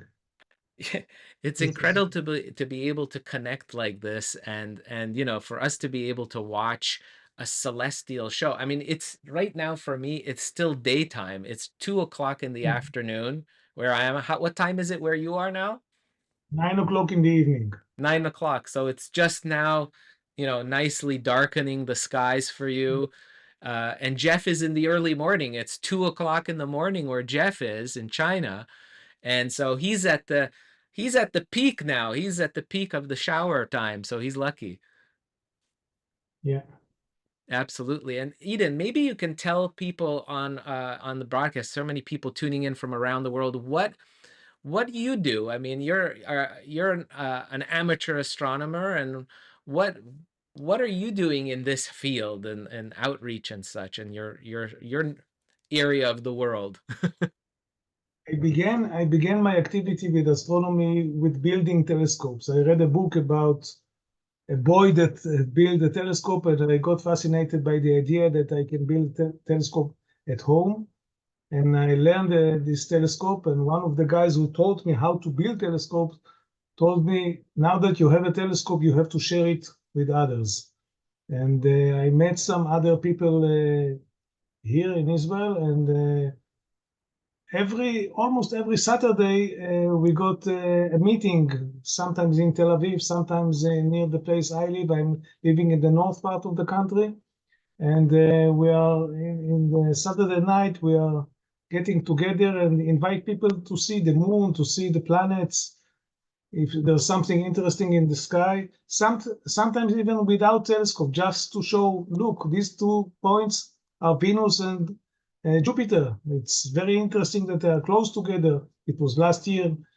And sometimes we can show them through the telescopes, the rings, and people don't believe that the rings are real. They say, look, it's like the drawing in the book. I said, no, the drawing is like that's the real thing. They're not believing that the rings are real. This is really fascinating. This is changing people's life. Not Yeah. for all of them, but some of them, after they see the craters on the moon or the rings of Saturn or the meteors, this is life-changing for them. They believe that they understand that they are living in a very big universe, and they begin to think about the size and the meaning of the universe for them. Yeah, and it's interesting you're mentioning that yeah, I mean, looking at Saturn, I mean, I highly recommend it, right? I think we're going to recommend that to anyone to make sure in their lifetime they get to see Saturn with the rings in a telescope, even a small telescope, right? Yeah, It's an amazing sight, yeah, so for sure. yeah. Yeah. And I used to build big telescopes, and now I'm using because I will not getting younger, so I'm beginning to use smaller and smaller telescopes. And in the last month, I'm using quite a small telescope. It's called the Dwarf, which is really like it's The very tiny small. I can one. show you in the picture, and I can also make live broadcast with it. Oh my Now gosh. it's a bit now it's a bit cloudy. I believe. I hope the clouds will get out soon. But I will show you maybe how it looks like. Let me see if I can. Wow, you Can I share? you're actually connected to your telescope now? I'm connected to the scope now. Let me see something. Wow. If I can see something, just make. Let me just go out for a second to see if this is a cloud or something else. Just a minute. This is impressive. So this is fantastic. Eden, if you're just joining us, for those of you just joining, Eden is our special guest now. Eden Orion is from Israel, and he's our national coordinator at AWB, Astronomers Without Borders, and he's now attempting to connect with a telescope that he has so that he can broadcast views through this small telescope of the sky in Israel right now as we're speaking live. Israel, what's it look like? What's it look like in Israel, Eden? Now it's a bit cloudy. The moon got behind the wall of my house, so I will try to point the telescope and I'll show you the software, which is quite nice thing to see. Let me see if it's working. Just Sure, a sure. second. In the meantime, we're still watching You can see. Jeff's view here. In the meantime, sometimes it kicks us off, but that's okay. That happens. I will try to go to the sky atlas of the software, and now I will ask it to find Messier 8, which is the Lagoon Nebula. So I'm writing Lagoon. So we're gonna see Lagoon. Let me see So if I it's see fine. you're Lagoon putting Nebula, in yes. the information to see what. That's fantastic. Okay. Now I can ask it. No, this is not what I wanted. Let me find again. Wow. So we're watching the view from your screen now. Yeah. Incredible. And in the meantime, there's the Okay, now shower. it's fine. And I can go and I want to go to take a picture of it, Lagoon Nebula, and now it's not the camera yet, it's the atlas, and it will begin to point to the thing. We'll connect.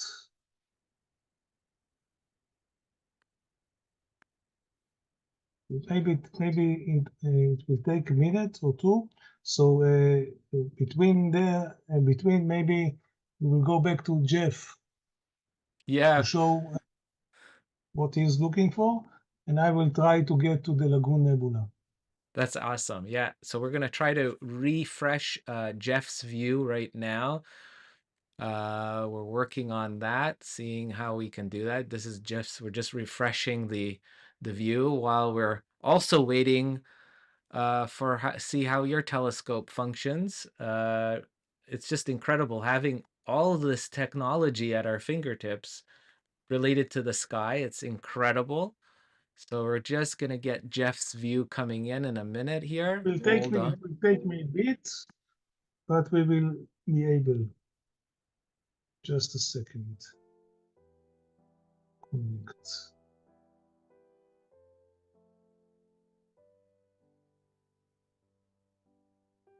In between, we can see the sky from Jeff. It's amazing sky. It is. It really is so cool. So we're watching the view. The main view is coming from China, from Jeff's cameras. Oh, there's a meteor just streaked across the sky. And then we have our special guest, Eden, our national coordinator in Israel, who's working on his special robotic smart telescope that he has. It's called a dwarf.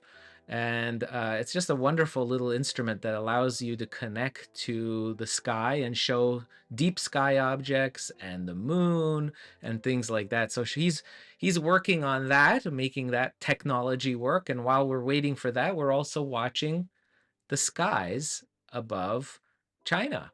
Isn't that amazing? This is the view of the sky. We're counting meteors. There's the Milky Way. Look at that. That's a beautiful view.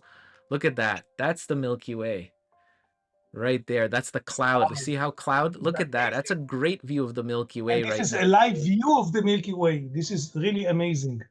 It is. I can't believe that we're getting such great views.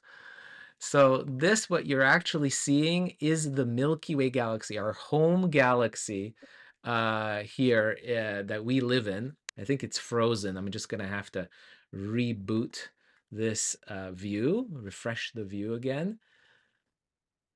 And we have to remember that we're literally connecting around the world right now, showing views of the sky from dark countrysides. So it can be a little bit choppy sometimes, the views, but this is here, we're back live again. So this is a gorgeous view of the night sky. I'm trying to figure out exactly what part Jeff is looking at, but I have a feeling this might be definitely the Milky Way. You can see running through here. I've got my mouse showing you the Milky Way. There's places that are called dark rifts, these darker portions of the Milky Way. These are darker clouds, gas clouds, that block the light of the stars that are behind it. So we're looking at one of the arms, the spiral arms of the Milky Way, right in front of our eyes. It's really incredible to be able to see this. It's just crazy, just the whole idea that we're able to showcase this on the internet. Milky Way. So hopefully we'll see some meteors streaking across the sky in this part of the sky at the very least.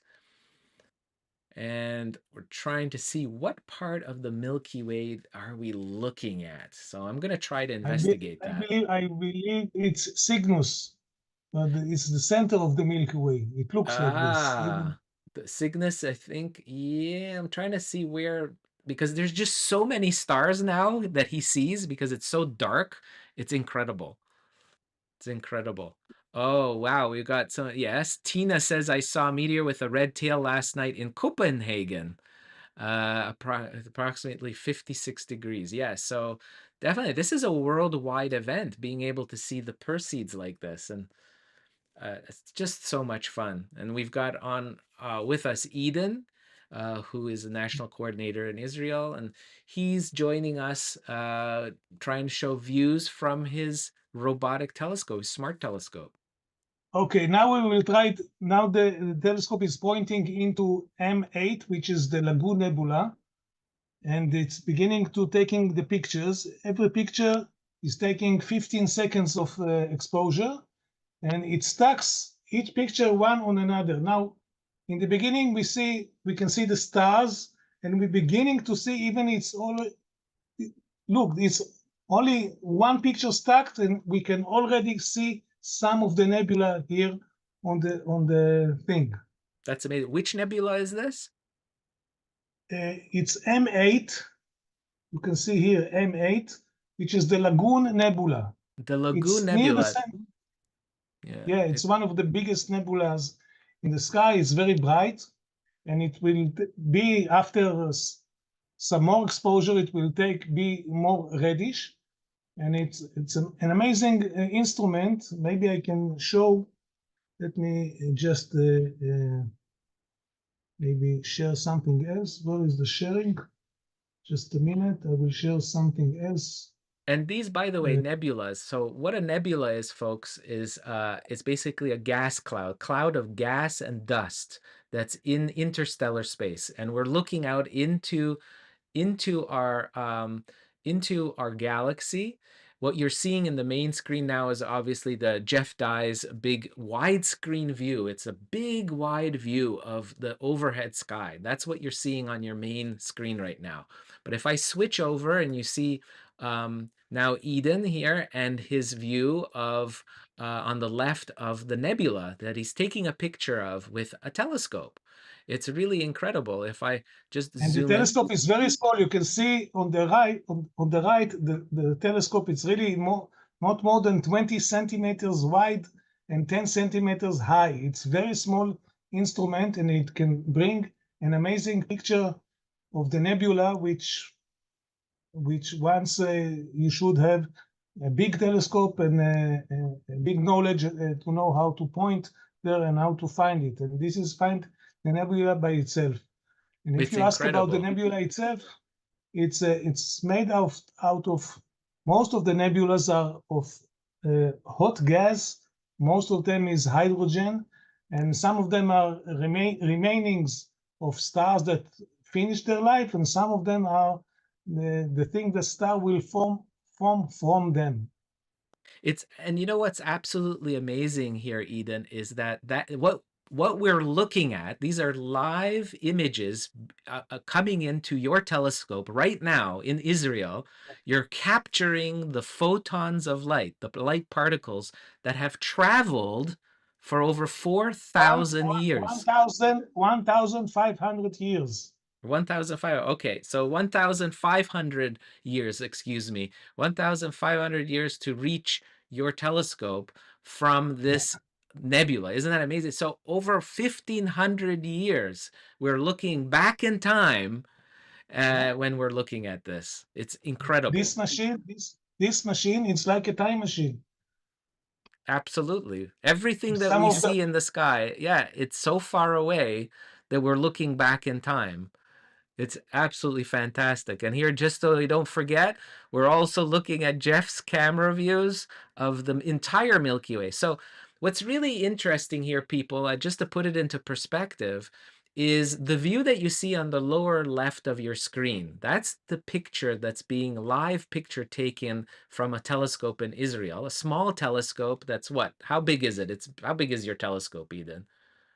20 centimeters, it's less than 10 inches wide and 7 inches tall. So it's like a book. It's like a it's like a book. Like a nice thick textbook, you know, and that's the size. That's it. And it's taking a picture in Israel of a very small part of the sky, a part of the sky that's maybe, you know, no bigger than if you hold a penny, a little coin at arm's length, you know, approximately. Maybe the size of the disk of the moon, maybe something like that.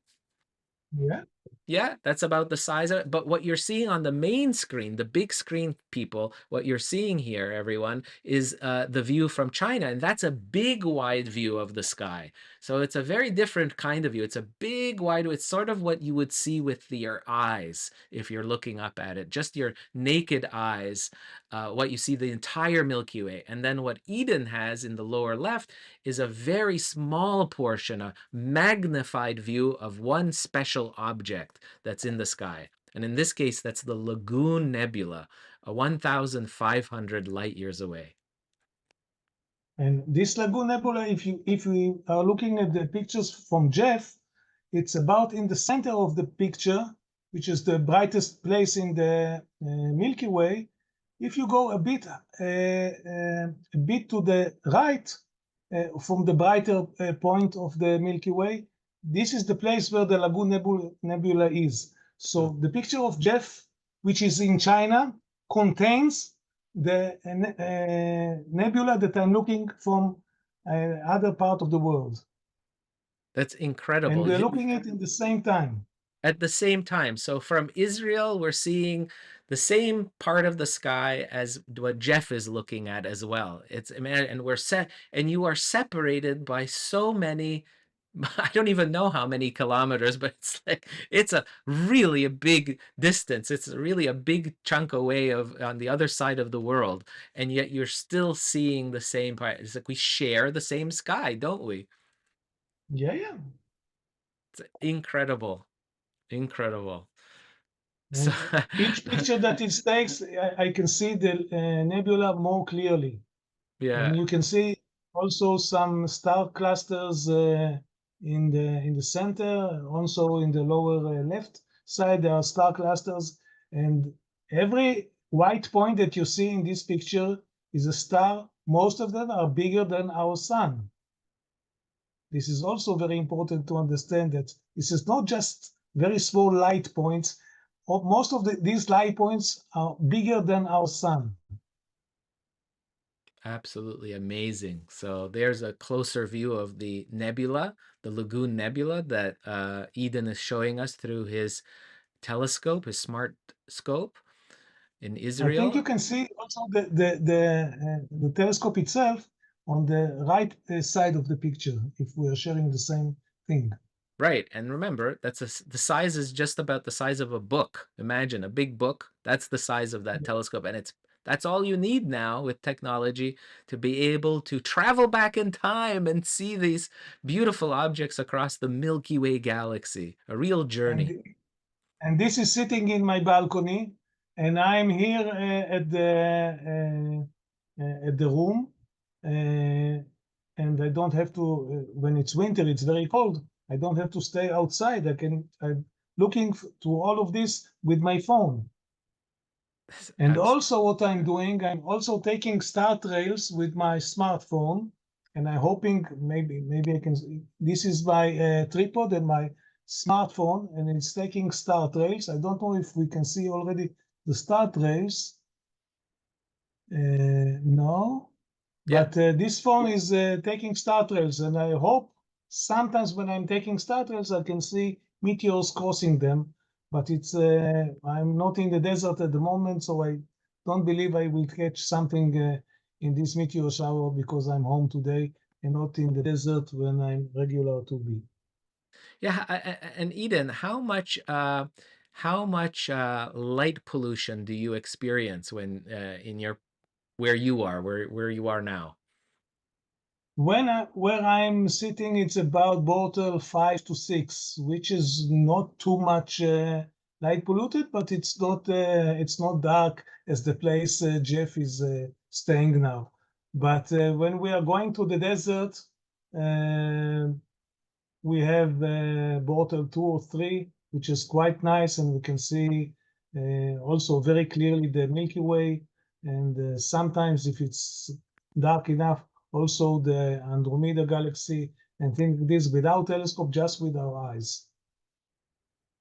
Fantastic. I mean, we're now looking at your nebula there. We're looking at Jeff's view. Just fantastic stuff. Yeah, this is And this small machine, and also most of the, whenever I'm just going away and I'm outside of my home, I'm looking at the sky. This is quite fascinating enough, without any tool, without any phone, without nothing, and it's fascinating to see that the skies are changing every day from day to day, and it's very nice to see and to think about all the stories and the ancient people that lives there, and what they thought about the stars, and how did they manage their life according to the stars' appearance. I think this Absolutely. is legendary. Oh, there was a beautiful meteor. Just script. Big, beautiful, long trail. Gorgeous near the Milky Way. So, Eden, tell me, I want to, what motivates you to share the wonders of the night sky with people? What's inside of you that really motivates you for that? Why do you do it? I think I don't want to get into religious thinking, but I'm looking at this like a mission. It's like this old man who taught me how to build telescope. He said, now that you have a telescope, you have to share it with others. And it's like a mission. And every time, mostly I'm dealing with children and teenagers to show them the skies. And they have a very special moment that I like very much, because in the first seconds that they're looking through the telescopes, they don't understand what they see. Then they have the moment or the second that they understand what they are seeing, and they smile a bit. And this smiling, they understand what they saw, and this makes me very, very happy. And for this small second, I'm willing to do it for years along. Yeah, and I know, because I've done a lot of outreach in my life too, and when I get a new equipment, like a new telescope or eyepiece and stuff like that, I want to share that with people. I'm excited for people to see what I see. Like when I experience that view through the telescope, it's just something, oh my gosh, that's so beautiful. I want to share that immediately with people. It's just something that comes from inside, of wanting to share that experience. And I love that about what you were saying. It's like a mission. It feels like a mission that you need to share and have people appreciate how beautiful the cosmos, the universe is, and it's there for everyone. You just anyone can access it, and you don't need to have a fancy telescope. You don't need to have equipment. You can start just by learning the sky with your eyes, and there's so many things to see just with the eyes. Yeah. Every time I'm walking in the streets and I know that the International Space Station is going to pass away, I'm telling people, look up, you see the point that is moving in the sky? There are 7 peoples there. That's right. Yeah, it's really incredible and to see people's reactions, right? I love to Yeah, see the reactions of people. I find that so fun to see the wow. Where, like Saturn, we were talking about viewing planet yeah, Saturn, and they go wow to see that, because they're surprised that it looks like what they saw in like a magazine or on a TV show, a documentary. It really looks like that, you know? yeah.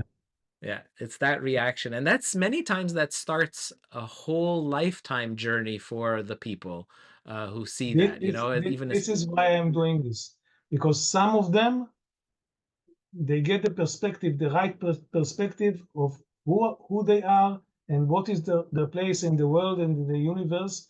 And I think that it's making them a better person. yeah, absolutely. Absolutely. So now I'm just trying to refresh Jeff's feed from China, making sure that it works. So, and we're looking at your view. You've already stacked, wow, 56 images, one on top. And how long are the individual exposures? Each exposure is 15 seconds. So that's incredible. 15 seconds. Huh. 15 seconds because the sensor is like a sensor of a smartphone. A sensor of a smartphone cannot make more than 15 seconds. The good one maybe 30 seconds, but not more than this. This device is amazing. It's taking a very technology from smartphones and from other things and combine them together to do really thing that I'm amazed. And I talked with the two people that originated this device. They are coming also from China, and they are less than 30 years old, and really they are amazing people. I think they are changing the astronomy and the ability of people to get into the deep sky objects very easily, and it will change the way people see astronomy in the next years. Yeah, I think so. And like the technology, like what you're showing here, it's really interesting because we're watching everything is technology. I mean, we're watching here we go, like look at Jeff's views. This is the beautiful live view of the Milky Way from China, and it's thanks to, he has a camera.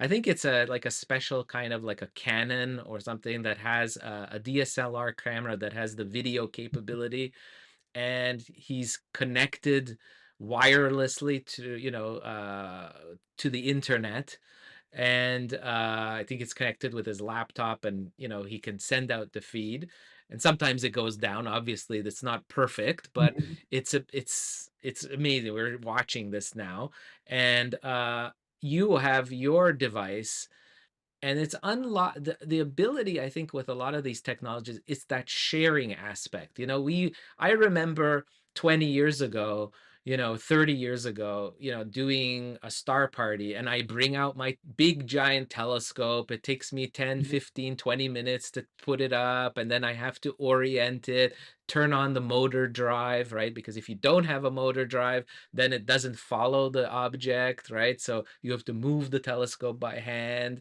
and all of that preparation and everything. And now, flash forward, we have technologies that have GPS built in, have the motor drive, and the computer brain knows where everything is and can orient itself very quickly. Within minutes, you are ready to show things, right? And show on screens. You could show it on a TV screen, you could show it on a phone, you can show it on a laptop, whatever device you have. And I can also, if you can see now, I can also edit the image, and it's quite interesting editing software that it is built within this device, and I can in real time edit the image that is taking in real time to make it brighter or Oh yeah, we the could see it contrast. get brighter. Yeah, that's You change the incredible. contrast of it, and all the things to do, just to do it online on time, and it's very simple, and I'm doing it with my fingers. If you have showed me this tool 5 years ago, I wouldn't believe. Yeah, I mean it's incredible because yeah, it's all at your fingertips, and it's becoming much easier to use. And there's a lot of companies that are making these kind of devices now that and they're very user friendly to do, to use, and it's just incredible that we have this available now, and the prices are coming down for it, so it becomes more and more accessible. It used to be you have to spend thousands of dollars to make pictures like this, you know, in equipment, big Yeah. telescopes, long exposures. You have to guide your telescope, and those days are over. They're being replaced by these very quick. And I think for beginners too, it's a great way to keep them motivated and to see all these deep sky objects particular. It's just incredible. Yeah, and there are some critics about these instruments that people will not know astronomy because everything is automatic. What do you And think about that? What I I think this is not true because you still have to know what to look for.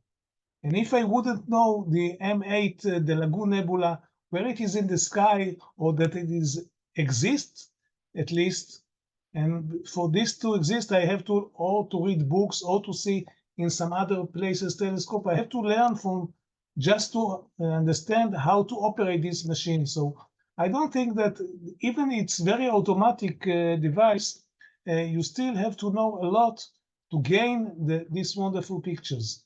It's not enough that it is automatic. You still have to know a lot to gain good pictures and to even to know where to point it for. Because even that you have, I will show you have atlas here. Maybe I can show it to the atlas. Not curves. No, I cannot show here the atlas now. But you have an atlas. But even if you have an atlas of the stars, you have to know where to look in the atlas to point that it will take the telescope to the point.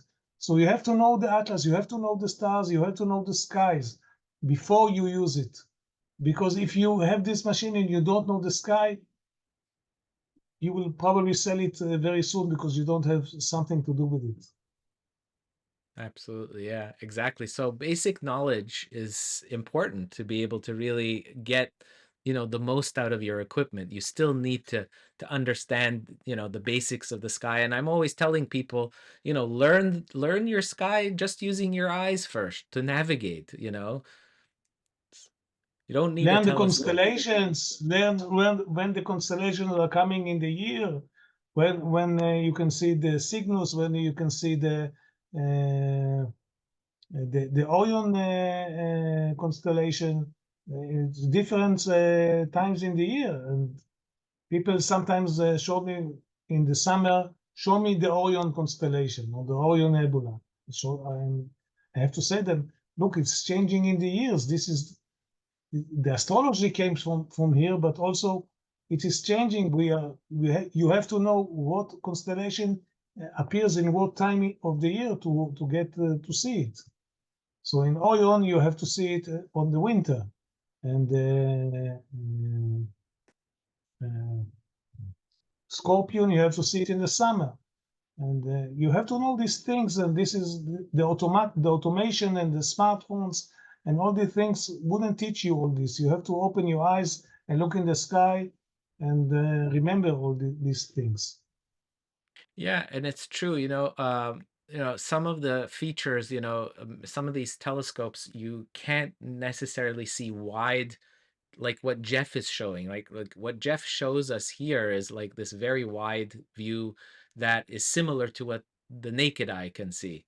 And to be able to find things, and quickly in the sky and monitor where things are, it's nice to have this technology, but if you don't know the sky, you still kind of get lost, right? You can easily get lost because it's only showing you a very, very small part of the sky, and you don't really know where everything is in relation to each other if you don't learn the basic constellations at the very least. Exactly. Yeah. And Exactly. it doesn't, the thing is that I want to tell folks that it doesn't take a lot of effort to learn basic constellations. Like start off maybe, for seasons, each season, learn maybe 3 to 5 or 6 constellations a season. That's all you need to do. There's This 88 is more than enough. more than enough, right? Because there's 88 altogether, and you don't need to You know, know. I don't know them. Neither do I. That's right. But 10 to 20 is really more than enough. There It you will go. fill your life. Yeah. And there's so many treasures, deep sky treasures inside, right? Inside each constellation. It keeps you busy. Yeah. Yeah, this is really amazing things. Absolutely. Yeah. So, definitely learning some basic stuff, just learning, like start off learning where Orion is and use Orion as a guidepost to finding neighboring constellations. Like you can use the belt of Orion to find uh, Aldebaran, the lead star in the constellation Taurus, the bull, on one side. And on the other side of the belt, you just draw an imaginary line and it leads you to Sirius, in the Canis Major. Right away you start learning some more constellation, not just Orion, but other things around it very quickly. I've learned the sky. There's a wonderful book. Even my family name is on there. It's called Turn Left at Orion. That's right. Yeah. It's a It's a basic book. Yes. Very very fundamental. basic book, but it's very good to learn the stars for me. And I think I have another book. Maybe I'll find it here. And I think maybe I don't know if I can show it. Hold on. Let me just take I'll have to change something in my. Yeah, I can see. Oh yeah. Oh, I see what you're mean. If you hold it in front of you, hold it right in front of you. Maybe there we go. Oh, keeps coming off. Just a minute. I know. I think it's your background. Yeah. I will change the background.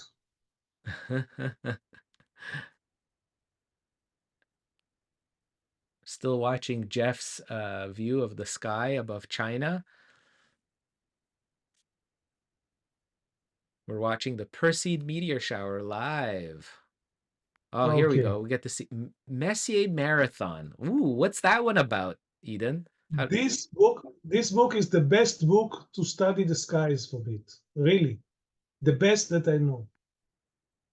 Wow. And what does it mean by Messier Marathon? Can you explain that? I will try with my broken English.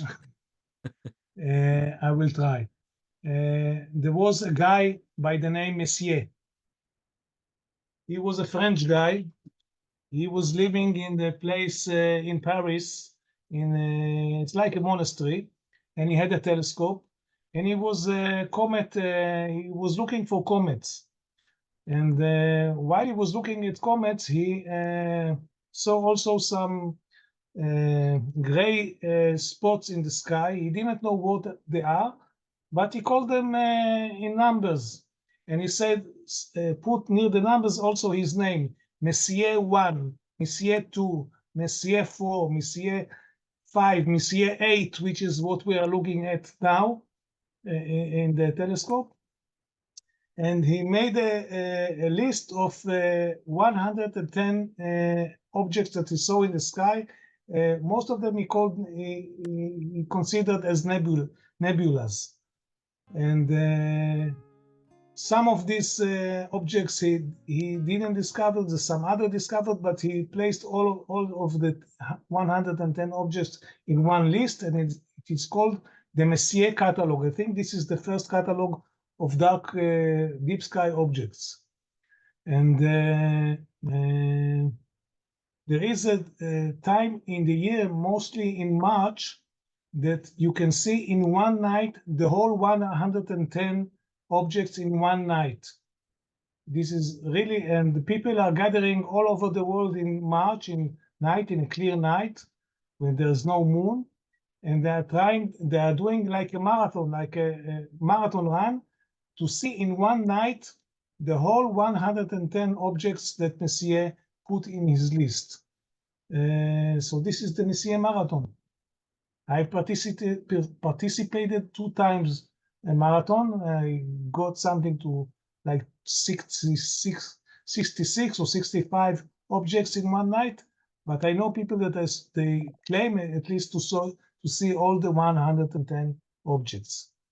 That's incredible. That's really incredible. So we're just refreshing the feed again from China, looking at the Perseids while we talk about the amazing stuff in the hobby of astronomy, of what we can explore. And Charles Messier, the French astronomer, really created that wonderful list, right, of 110 different objects that are the basics of deep sky objects. When we talk about deep sky objects, of course, we're talking about objects that are like we're showing in Ursa Major, pointing out, you see in the book there, all kinds of wonderful treasures within constellations. And you see in this book, it shows you what some of them are, like M51, M101, M102. These are, M refers to Messier.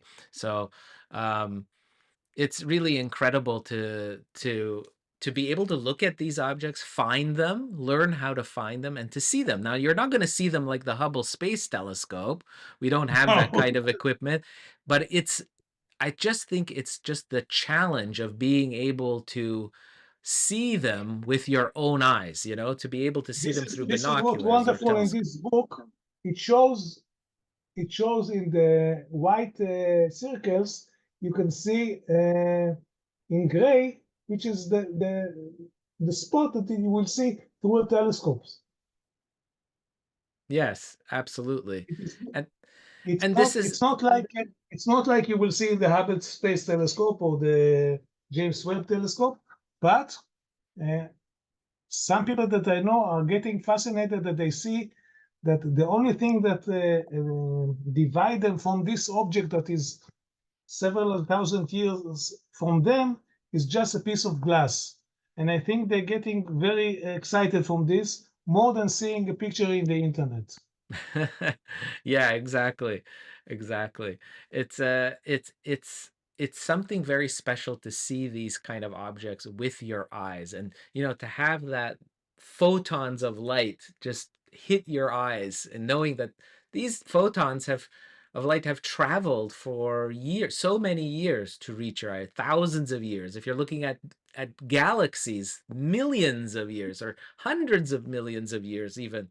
It's it's I don't know, it's just hard to even just understand that, those kind of distances and time. Space and time are connected. There's no doubt about it. When you look into space, it's just things are so far away, even things that are relatively close, like the Lagoon Nebula at 1500 light years. That's close astronomically, when you're talking about galaxies millions of light years away. I will tell a little story for the end of our meeting. About 10 years ago, I was invited to make an outreach astronomy or to public observation in a football stadium full of lights. Football stadium full of lights.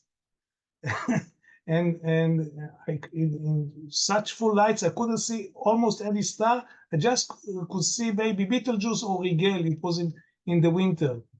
And I didn't have nothing to show with my telescope, and I had a telescope. So I pointed the telescope to Rigel or maybe to Betelgeuse, and they saw the star through the telescope like they saw it without the telescope. It's the same. It's just a little point of light. But I told every child there, and there were hundreds of them, every child them a short story that the light came out from this star several hundred years ago, and some of the history that happens here on planet Earth in these several hundred years, and the light travels from the star several hundred years until it reaches his eye, and this is his moment. And those children came out very happy, and they went to their mothers and their fathers. Look, I saw a star. It was mine. The light traveled for me, just for me, for 400 years. They were amazed from this.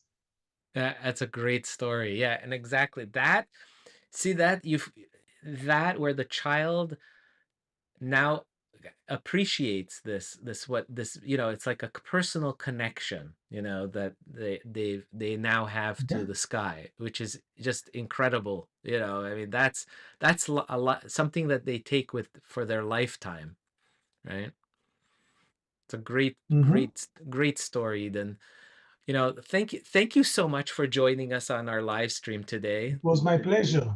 You do great work for us at Astronomers Without Borders of popularizing astronomy in Israel, and also showing the world what what you do in your how you share the sky from your part of the world. I think it's wonderful. It's important in peace building and bridging the borders, yes, making them a race and showing that we all do share this heritage, and it's something that really belongs to everybody. Yeah. Thank you so much, Eden. And I we'll see. enjoyed very much. You are a great performer here, and we will meet in the next month, I guess. Yes, we'll definitely have to do this again. I wish you clear skies, Eden. Thank you so much. Very much. And have a nice day. You too. Bye-bye. I will join just to see more meteors now. Yeah, let's watch some more meters. Okay. Bye. Bye-bye. Bye. That was a great opportunity to have Eden Orion from Israel, who is the national coordinator for Astronomers Without Borders in Israel, doing some fantastic outreach work, and allowing us to take a peek through his telescope, which was just a fantastic sight, being able to see a nebula 1,500 light years away, the Lagoon Nebula, famous nebula, live. Just a great opportunity. So thank you very much, Eden, for being on the show. And hey, there's more actually to come. I've got another special guest, a national coordinator who is with us from another part of the world. I'm not gonna say more. I'm just gonna say he's Peter, and he's at a festival. We're gonna find out where we're joining him from. Let me see if I can bring him in, Peter, from where he is. Let's see if we can actually get him on. I'm hoping. Let's see, add camera. Let's see if we can get Peter here. Hello, Peter. Hello, Andrew. Peterland, nice for you Yes, to join us. Where are you thank you. located tonight? We are at our amateur observatory, which we call the Tycho Brahe Observatory. This is in the south of Sweden, inside or close to the city of Malmö, which in turn is opposite to Copenhagen on the other side, on the sound. So we are assembling, as you can see. People are coming on. The sun has just set, but it's still not dark, as you realize. So we are still waiting here to get darkness and to then hopefully see the meteors. Oh, that's we wonderful. did the same thing yesterday, and it worked very well, and we saw quite a lot of meteors already then. That's wonderful. So this is a sort of a part of an astronomy festival that you're at now. Well,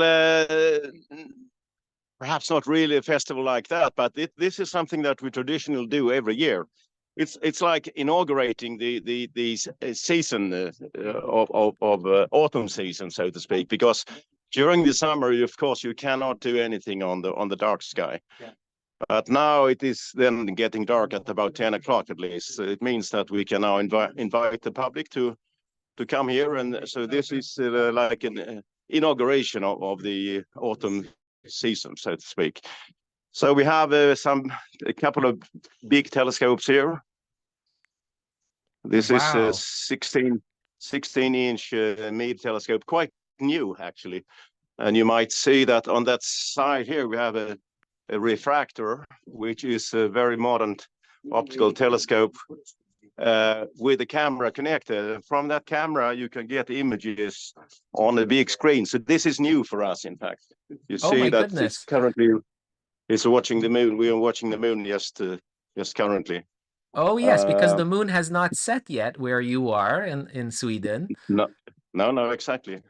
It's a half moon today, by the way. So it's but it's still above horizon. It takes another 2 hours, I think, before it actually goes down completely, sets.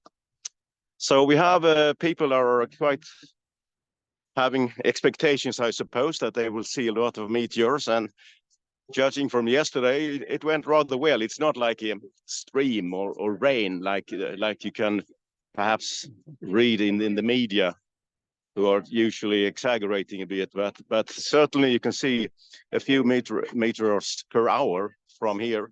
It's not the darkest spot you can find, by the way. We're rather close to the city here, so that it's not really quite dark, but nevertheless, it's really quite very useful. I will just go into the observatory and show you from the inside. Very cool. And I saw that your skies look pretty good there. It looks like you'll have some clear skies. Absolutely, it's absolutely brilliant sky for once. I mean, it's not what you can always have here, but it is in fact going to be very nice weather. So this is our little hall where we have well, talks, and we'll have that very soon at about 9:30 local time here. We'll begin this by giving an introduction to our society and to tell about the Perseids, what they are, and how you look at them and observe them and so on. So tonight's This, event, by the way, yes, go ahead. I was just going to ask how many people do you expect to attend in this evening? It is a rather small observatory. You can see the number of chairs which are currently still empty. We can have about 50 people here at the same time, but it might be more coming. It's been a lot in the Swedish media this time, and of course you're very dependent on the media if people are actually going to come to a place like, or a possibility like this one. I can show you the blinking thing here. I think that is in fact rather unique. You may know of the famous Milky Way map, which was drawn by Knut Lundmark, the Swedish astronomer, in the 1950s. This picture has been shown in many lecture books on astronomy, and so we have a full-scale copy of the original. But we have added the first 100 discovered pulsars. So what you see blinking here are pulsars blinking at the correct position in the Milky Way and with the correct frequency. So it's a bit unique in this way. That is absolutely beautiful. I love the blinking effect. It's just so cool. Yeah. Okay. So going out again. Here at the walls we have pictures, photos taken by members, and we have a group, a rather special, a rather strange group perhaps, anyway, with sufficient amount of money. They have been traveling around the world to see total eclipses. So on this wall we have photos from many different parts of the world that they have visited, observing the total solar eclipse. Here on this side we have images taken by another amateur. He actually lives almost in the center of Malmö, not really, but close inside anyway. But using H-alpha filters and good knowledge, of course, he has been able to take fantastic, hydrogen image and nebula images, as you realize, using this hydrogen alpha filtering techniques. Here we'll have a special show for children. You see it's dark and empty so far, but we'll do that at the same time as the grown-ups are. We show them what the Perseids are about. Then we have a special teacher here for the children doing that in parallel, showing and explaining to them what they are going to see. So we're going out again. Yeah, it looks beautiful. The skies there, it's really incredible. I'm just gonna zoom in and show everyone on the big screen. In terms of, because where you are in latitude, such a higher latitude in Sweden, how does the Perseids show? How is that affected because you may have a very late setting of the sun and darkness falling? Does that affect the views? Well, what I think is relevant is where you have the radiation point of the Perseids above the sky or above the horizon. To be quite honest, I'm not quite sure which would be better if you're a bit more south than we are. Anyway, the radiation point of the Perseids are when we begin rather low in the northeast, and then during the night it will be rising, which of course then will improve the possibilities to actually see the meteors. Well, that's probably what I can tell you about that. You see, we have a major water tower in the background here, by the way. Yes. And that is usually illuminated, but we have good connection to the local community so that they can turn it off when we have our observing sessions here. Right. How is the light pollution generally in that area? This place is southeast of Malmö center. It means that in the northwest we have quite a lot of lights from the city, so that's brightening that part of the sky. And all around us here are people living also. So we are not at an optimal place at all in terms of darkness, which is bad, of course. On the other hand, it means that it's easier for people to access the observatory and actually come here. So it's like a compromise. We've been here for 50 years' time. So the observatory was inaugurated in 1973. So it's 51, in fact. Yeah, it's very impressive to see all the different aspects. So you have rooms to do presentations. You've got an area to set up different size telescopes. So you can host, actually, I can see lots of different people. And there's children, obviously very family friendly too. Yeah, I can, yes. Well, several people here have been here before, but when I asked them yesterday, actually none had been here before. So it's new people all the time, which is, of course, well, it's very nice. We want to have as many new members, of course, as possible. You might see this is not very easy perhaps to see. You see, it's like a model. And you know, in Sweden, we have the world's largest model of the solar system. So it's called the Sweden solar system. And there is a very large arena in Stockholm, which we call the Globe. It's a very large indoor arena, and that sets the scale. That is the sun in this model. And then planets are at the same model, at the same scale, located in various places all over Sweden. So they are made to scale, but they are made in different artistic ways, so to speak. So their artistic way is certainly very important also for the model. This, in fact, here is our participation in the Sweden solar system. As you could possibly see, it is the minor planet Gong, which was discovered rather recently. And it also has, by the way, a moon, which is quite difficult to see, but it's there inside. Oh, yeah. So these are illuminated during the evening. And sometimes when everything is working, this piece of art is also talking to you. With the sensing device, it notices when people are getting close, and then it starts describing itself. Not today, however. It would be too much with so many people around. Yeah, it would turn on all the time. Yeah, of course. Yes. I love seeing the telescopes. Oh my gosh, and people everywhere. That is so nice. Yeah. So they're showing, they must be showing the moon now, right? Yeah, that's right. That's what we can see so far. But then during the night, it will be a lot of different stars, and Albireo, the double star in the Swan, is the favorite object of this guy here. His name is Kalle, by the way. So say hello, Kalle. Hello. Hello. Okay. That's a beautiful telescope.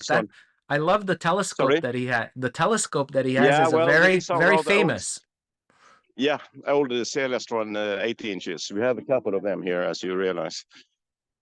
We also have a simple but newer Dobson telescope that we are actually letting people try themselves. Hello. So it works quite well yesterday that people could try themselves just to find some star or something like that. As you know, with the Dobson, you have no it's simple mechanics and no electronics, but it worked out quite well with people. And this is Kim, by the way. He's operating this telescope here. Hello. Say hello. Hello. How are you? This is great. Wonderful to see everyone out there showing the beauty of the night sky. It's wonderful. Okay. We just need to wait a bit, and it will be much more fun. Yeah.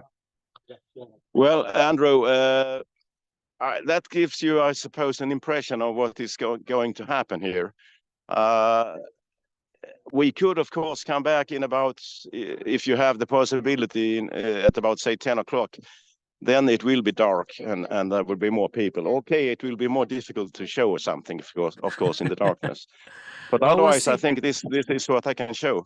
Very nice. Oh, Peter, thank you very much for showing this to us. And we're watching Jeff's at the same time as we're touring your observatory. We're watching in China the live stream with the meteors coming down. It's the show is already great, Peter. There's already lots happening in China. So hopefully the activity stays for you in Sweden, and then for me in North America, I'm waiting for my darkness. I have a few more hours. It's 3 in the afternoon, so I have about 6-7 more hours to wait before I get the chance to start seeing my night sky. But Peter, I wish you all the best there. Good luck with the meteor shower and clear skies.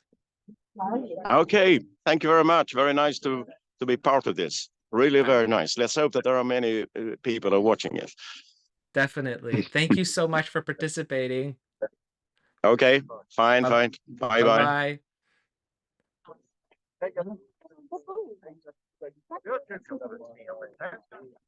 So great stuff we have from that was from Sweden, Peter Lind, our national coordinator at Astronomers Without Borders, from his observatory in Sweden, a public observatory for his astronomy society. Just fantastic views, clear skies in Sweden, it looks like.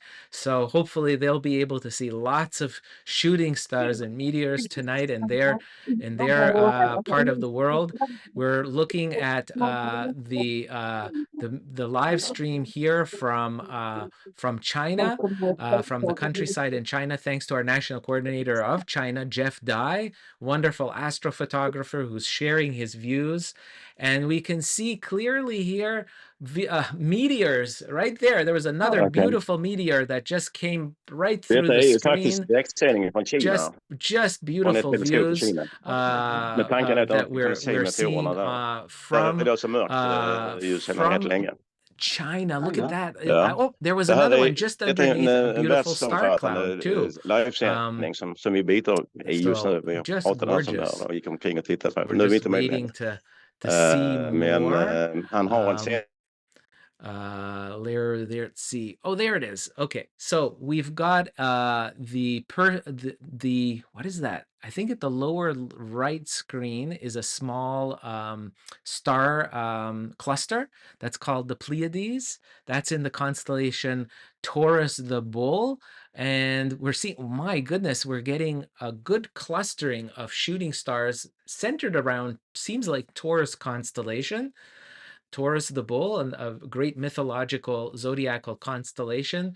And we're looking at, I think there was like 3 or 4 shooting stars happening in sequence.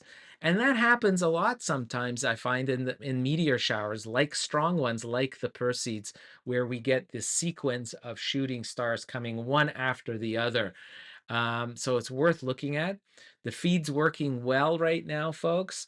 So just keep watching, because there is a lot of, there goes another one. Look at that. Lots of wishes, folks. Just beautiful. All these shooting stars that we're seeing. Again, this is from China. And sometimes the feed does come out and I have to refresh, but we're lucky now. We're getting a good view coming in very, very nicely. So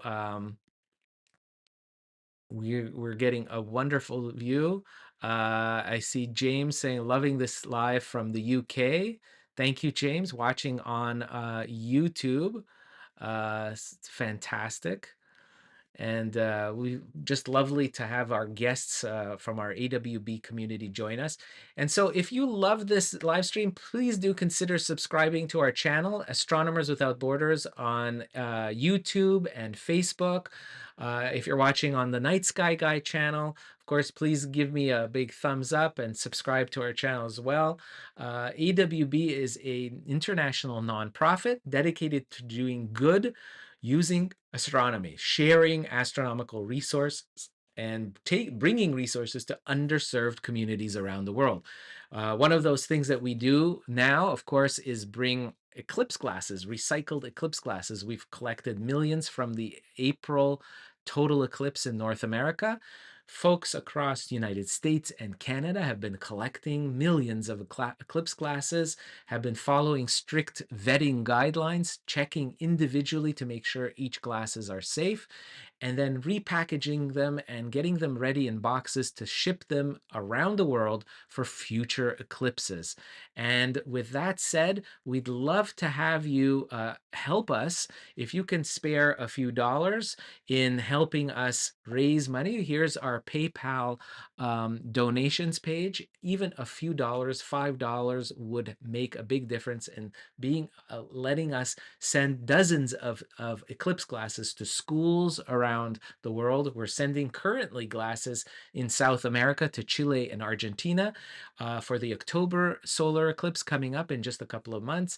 Also in March in many parts of Africa, North Africa, and even in Europe, like Spain, but many parts in Africa are going to be experiencing at least a partial eclipse, and to see it safely, they need to have eclipse glasses. To have properly, to safely see it, the eclipse, you need to have eclipse glasses to make sure you protect your eye vision. And we're providing these glasses for free for underserved communities, school groups, for instance, teachers in different parts of the world that are going to experience an eclipse. And so just wonderful. If we could raise some money, we're looking to raise a few dollars to help in the shipping, defray the shipping costs involved to many of these locations around the world. So if you can help and spare a few dollars, please consider going to the PayPal link that we've shared in the comments below. You can see, let me just put it up on the screen. That PayPal is in our comments, and so if you just click on it, you can get to learn more about our eclipse glasses recycling campaign, what it's about, and where we are sending these glasses. That's going to be great. The journey that we follow, building relationships and communities, fostering relationships, peace building using astronomy. How great is that? So check that out definitely on our PayPal donation page. We appreciate your support. And of course, please do subscribe to this channel and give it a thumbs up if you find value in what you're seeing here today with this live stream from China, and having our special guests from Sweden and Israel chiming in as well of what the skies look like. Wow. Did you see that? There was another meteor. Oh my gosh. It's really cool being able to see this live view of the night sky. What we're seeing is the Perseid meteor shower. Just gorgeous. Absolutely amazing.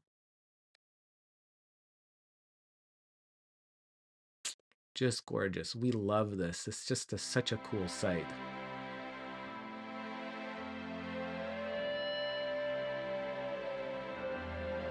We have to refresh the page. That's okay. We'll get that done in a second here. Sometimes that happens from China because of the feed being unstable sometimes from the countryside.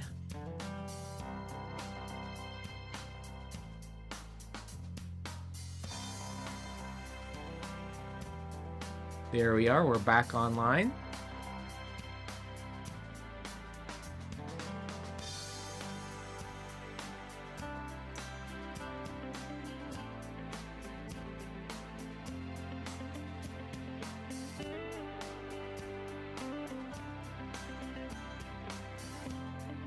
What a great show. Let's watch some shooting stars. Count our wishes.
Hey everyone, Andrew Fazekas, Night Sky Guy here for Astronomers Without Borders. We're watching a live feed from China of the Perseid meteor shower.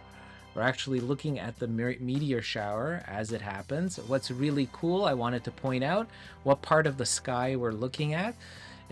We actually see Taurus and Perseus, the constellations where the radiant of the shower, where most of the meteors appear to radiate out from. And if I bring my mouse up here, you can see this area right here is the Perseus constellation, the mythological Greek hero. This is basically the chest of Perseus. Is located here. The arms go out to here. This is the central part. The head is out here. The legs go down over here, and this is the beginning of Taurus, the bull constellation, down here.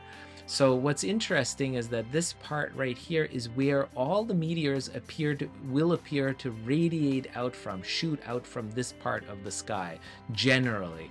So that's why Jeff Dye, our national coordinator in China, who's giving this feed live to us now, is pointing the camera towards the center, the radiant of the Perseid meteor shower. And so it's a really great opportunity to just do some stargazing as well.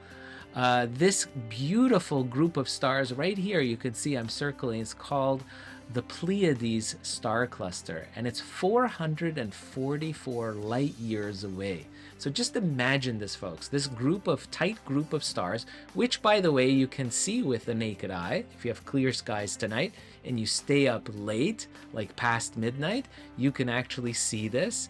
So I can see someone from on YouTube from Azerbaijan is asking, can you see that from there? Definitely. If you stay up late tonight and you have clear skies, you should be able to see a view very similar to this one with the meteor shower. And what's really neat is these group of stars. This is where Perseus constellation, the Greek mythological constellation of Perseus, and here's the top of Taurus, the bull constellation. And this right here, above the shoulders of Taurus, most of Taurus is still underneath this hill. There's this hill here that you can see. I'm putting my mouse over, my cursor. It's still underground. It'll be rising. Oh, look, did you see it? Look at that. There was a meteor. It's stuck, I think. Yeah, I think the feed is stuck, but that's okay. You will see it in a few minutes, but look, it's really cool. It just captured the green glow of the shooting star. Really impressive. Really impressive. We were just lucky, and you can see imagine that this is a streak of light that's caused by something that's only the size of a grain of sand. And that's what's producing this light. And it burns up about 70 to 100 kilometers above our heads in altitude. That's where it burns up, this little particle, this little sand grain sized particle. And that's what you're seeing there, captured it. It's just really impressive. We're going to try to see if we can redo this feed because it seems like it's stuck. We're going to just refresh it, see if we can unstick it, and keep watching. It's almost 3:30 in the morning in China, where Jeff is set up his this feed, and so we're just waiting for it to refresh here. There we go. I think that's what we're doing. Yeah, it's still kind of stuck, but I think it's actually going. Really nice, beautiful views from China.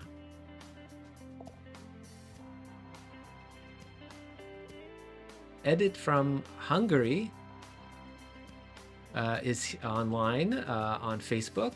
Jó napot kívánok, Edit. And last night we had a lovely clear skies, Edit says. I was fortunate to see the meteor shower and I'm looking forward to peaking tonight. Absolutely, me too. I'm in Canada. It's only 3:30 in the afternoon here, so it's still daylight. You can see right next to me. It's still daylight out the window, so I have to wait probably another 7 hours before it gets dark here. But you should be getting quite dark where you are, Edith, in Hungary, and be able to see some. So wishing you clear skies.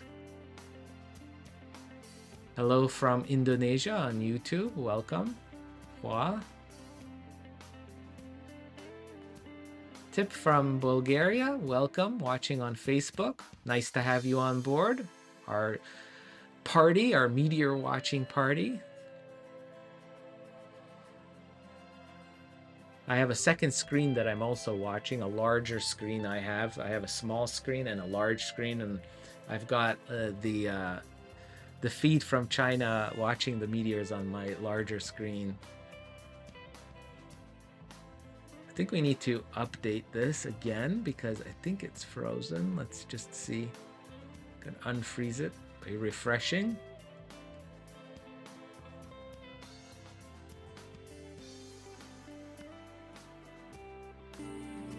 Yeah, we're good. Yeah, you can see the stars twinkling. That tells you that it's that's working. Oh, Philip is watching from Lake City, Colorado. Welcome on YouTube.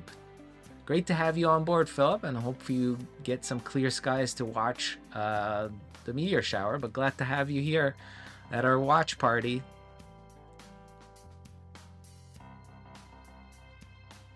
Again, this is an Astronomers Without Borders live stream presentation of the Perseid meteor shower. I'm your host, Andrew Fazekas, the Night Sky Guy. This is being broadcast on YouTube and Facebook channels of Astronomers Without Borders, and also on my channel, the Night Sky Guy, simultaneously broadcast on 4 channels. Also on Twitch, for Night Sky Guy on Twitch as well. It's great to have all of you with us. We're counting meteors, having a lot of fun watching the meteors above China in the countryside where it's dark, it's early morning, and it's peak time right now there in China for the peak of the Perseid meteor shower. So we're just watching it. It's the best time of the night.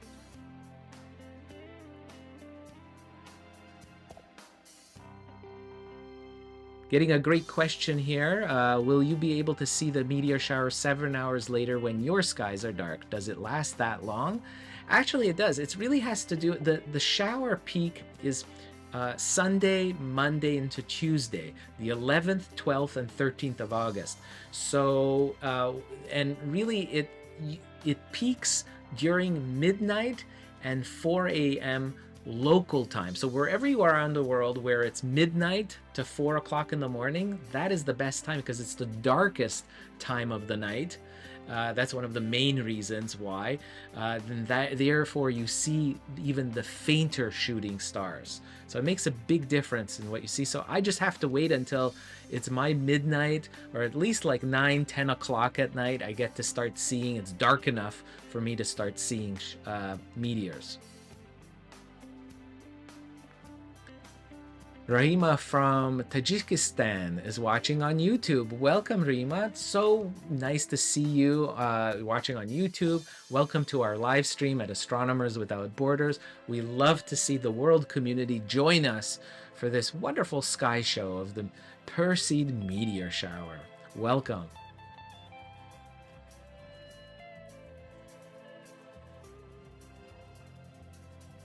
Philip says in Colorado that monsoon storms are here, so hope for clear skies for our stargazing program on Wednesday. Yeah, crossing fingers, Philip.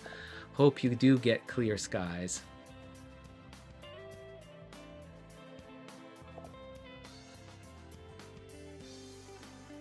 Teresa in Colorado is asking, can you see it tonight? Yes, definitely. Part 2, basically the second part. Yesterday, Sunday night was the first part. Monday night into Tuesday morning will be the next part. So as soon as it gets dark where you are, you know, probably around 10 o'clock, 11 o'clock, I would go outside, start viewing. Definitely after midnight, it'll pick up as it gets really super dark where you are. Hoping you have some clear skies, Teresa. Thanks for chiming in. It's great to see you on our watch party, our meteor watch party. Thank you for joining us. It really is special. Thank you.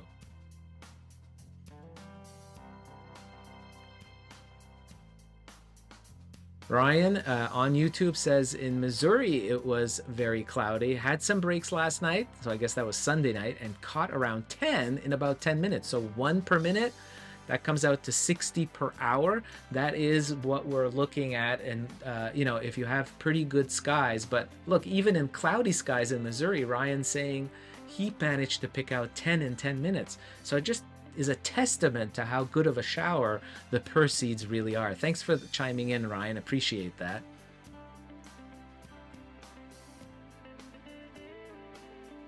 Ansa Marie is saying, it's wonderful. One sky, I thank thee. Yeah, definitely. One sky, one people, one sky. We all share that. And that's the motto of Astronomers Without Borders. So, hey, check us out on astronomerswithoutborders.org. Beautiful meteor there, guys. Did you see that? Wow.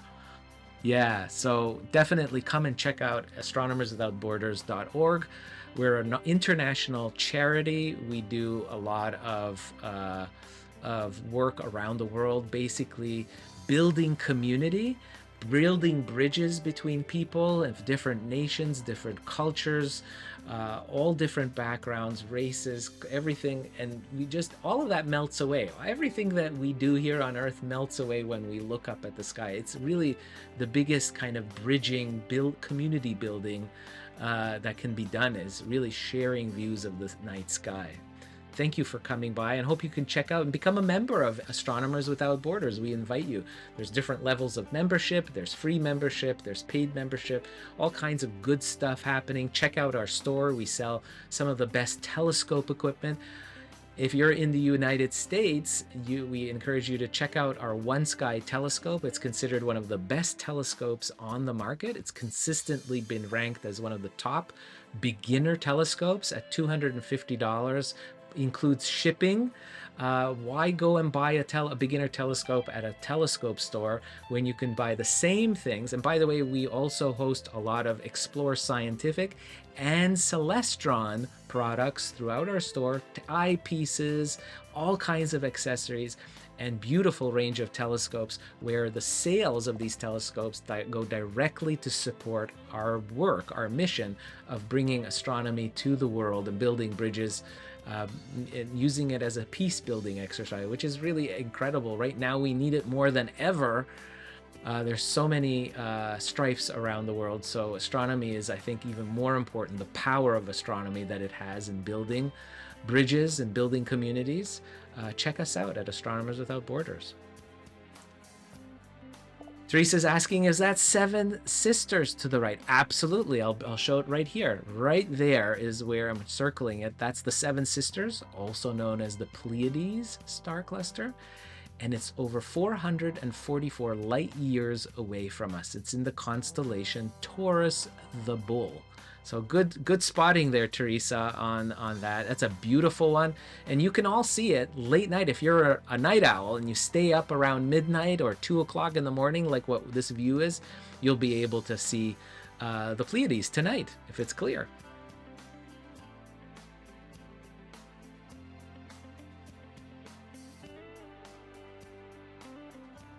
That's fantastic, Philip. A Denver news station posted great photo of the Perseids and the aurora. Wow.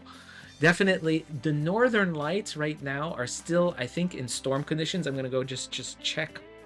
I use my favorite website, the spaceweather.com, to see what the latest is. And right now, still very strong geomagnetic storm. Multiple coronal mass ejections hit Earth over the weekend, sparking an ongoing geomagnetic storm. The levels are currently fluctuating between strong, a G3 class, and severe, G4. Wow, that's really, that means it's a very strong chance of seeing northern lights or southern lights, auroras basically. So, they were seen last night, Sunday night, in more than 30 United States as far south as Texas, Mississippi, Arizona, Colorado, and California experienced aurora borealis. Can you imagine that? So this is a strong one.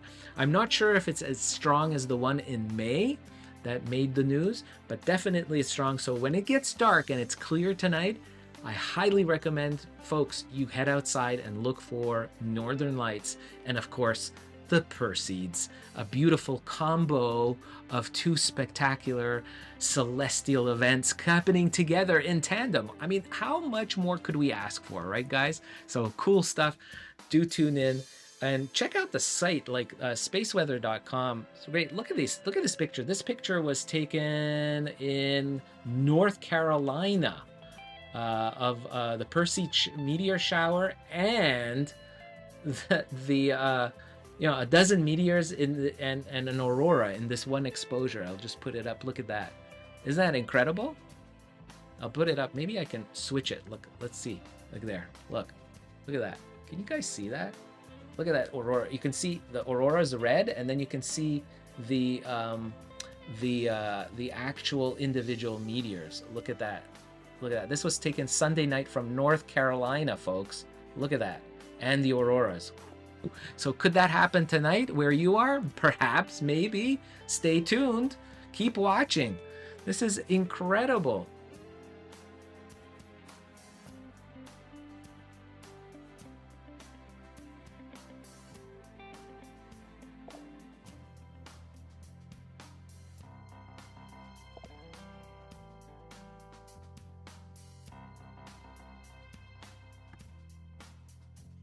Meline from Armenia. It's perfect. I can't believe in my eyes. I saw them from Armenia. That is fantastic. Watching on YouTube, Meline. Thank you for joining our live stream, our party, our meteor shower party here at Astronomers Without Borders. Welcome.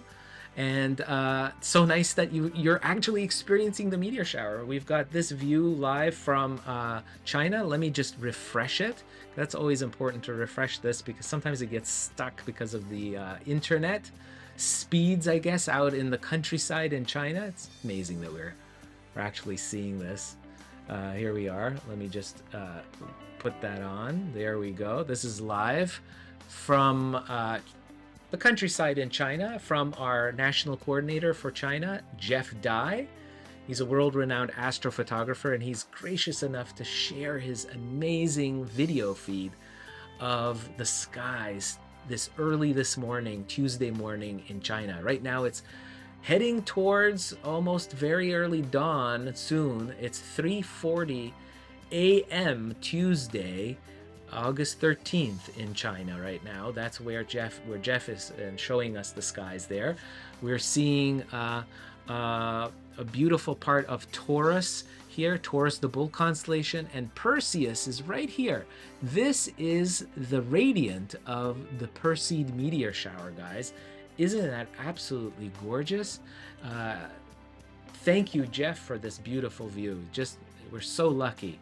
And here we are. I'm in Canada, just sitting here in my office watching this view of the meteor shower. And you know what? It's kind of partly cloudy where I am in Montreal. I don't know where you guys are, but I'm looking outside. It's iffy. I'm so happy that I get to see the meteor shower, at least virtually here on my screen. Great to have you, Philip. Thank you for joining us.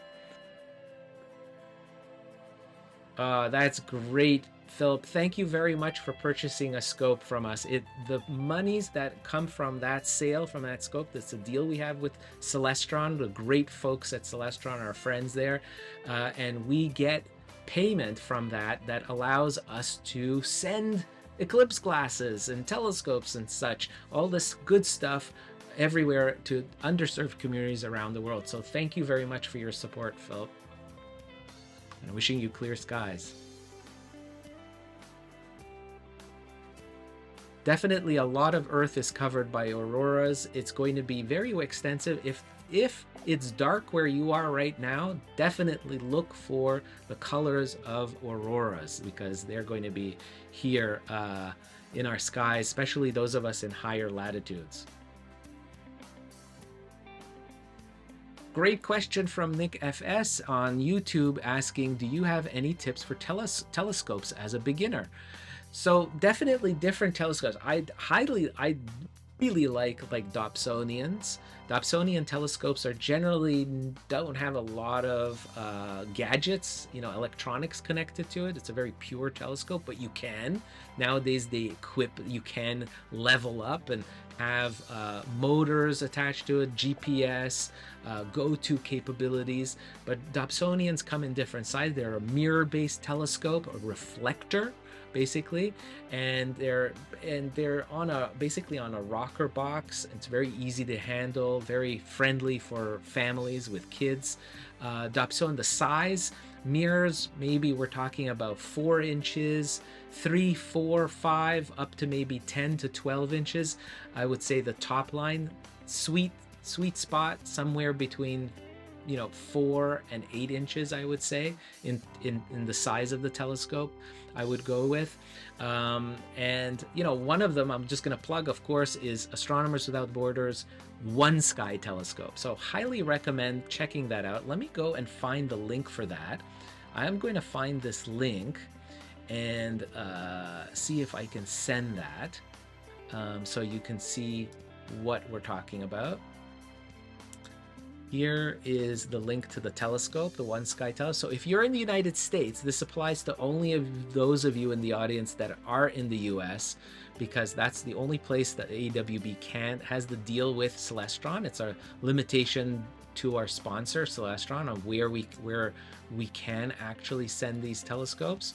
But it's a really nice telescope, the One Sky. It's a 5-inch reflector mounted on a Lazy Susan. It's just really, really easy to use. So let me just see if I can get that out there. Let's see.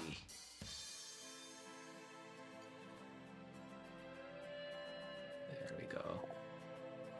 So I've just sent, let me see if I can do that on,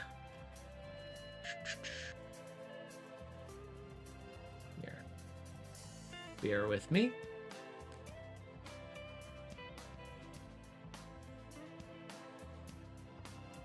It's called the One Sky Telescope.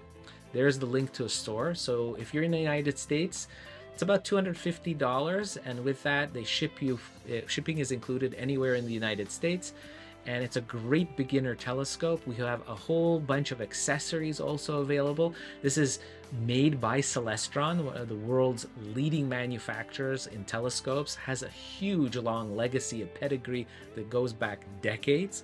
I've personally loved Celestron telescope, owned them as well. Just a great, solid equipment, and this has been ranked, the One Sky, as one of the best beginner telescopes out there. It's no frills, no fancy stuff on it, but you can put great accessories to it. And better yet is that all proceeds go to help support the nonprofit Astronomers Without Borders, basically doing good using astronomy, charitable work using astronomy, sending equipment like telescopes and books and eclipse glasses to places around the world that don't have the fortune to have that good stuff.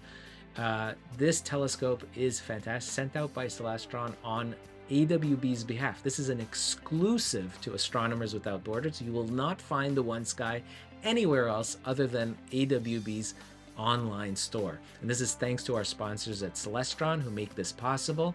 The One Sky, again, great telescope. Check it out. The link's in the comment section. And what better if you're shopping around for telescopes? Why not do good when you're shopping this? And you'll get a great telescope, and you're going to do good with the money that you spend. Is going to do double duty by actually helping a great cause. So thank you in advance for that.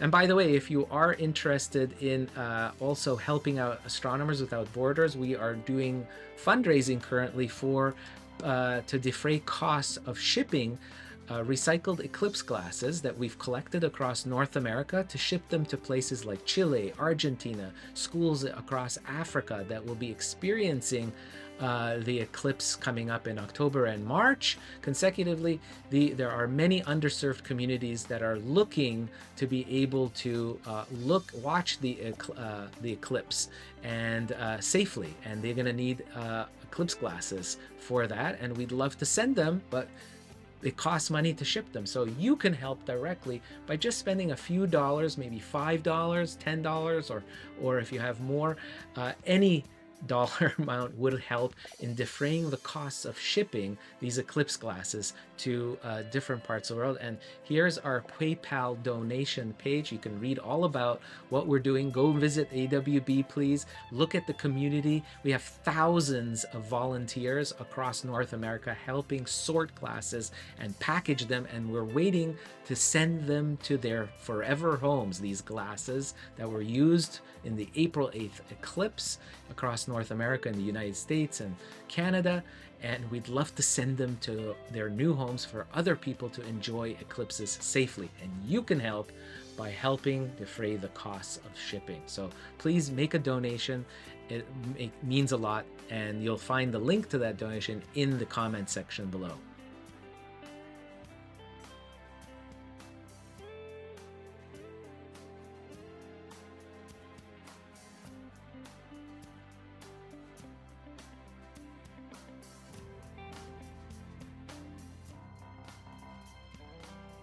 Great to see the comments everywhere. We're watching live feed of the Perseid meteor shower.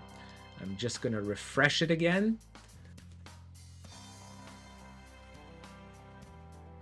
Get the live view from China of the Perseid meteor shower. Just lovely. We've been on air for almost 4 hours now.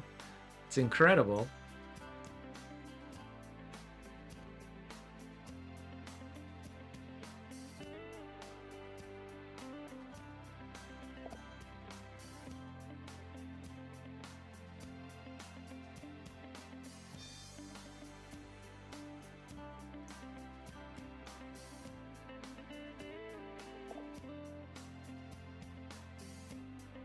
Looks like we're waiting for that feed to come in. While we're waiting, love to hear if you're seeing any northern lights right now. If it's dark where you are you seeing any northern light activity while the meteor shower, and seeing, of course, any meteors where you are? We're waiting for the refresh of the skies. There we go. We've got it. Lovely. We can see this is where the head of Taurus the Bull is, the constellation. That's Aldebaran, the bright orange white star that marks the eye of the bull, Taurus the Bull. Above the shoulder and head of the bull is the Pleiades or Seven Sisters star cluster. And then here is Perseus constellation, the mythological hero Perseus. This is the radiant where the meteor shower appears to be originating from. So great place for Jeff to have put the camera here on his expedition out in the countryside of China, showing us from a nice dark skies the Perseid meteor shower live.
seems like still there's great chances of auroras. Folks are asking that. I can see in the comments. Definitely, northern lights are still very possible. There are still storm conditions. Right now, the K index is at 7.33, which is storm.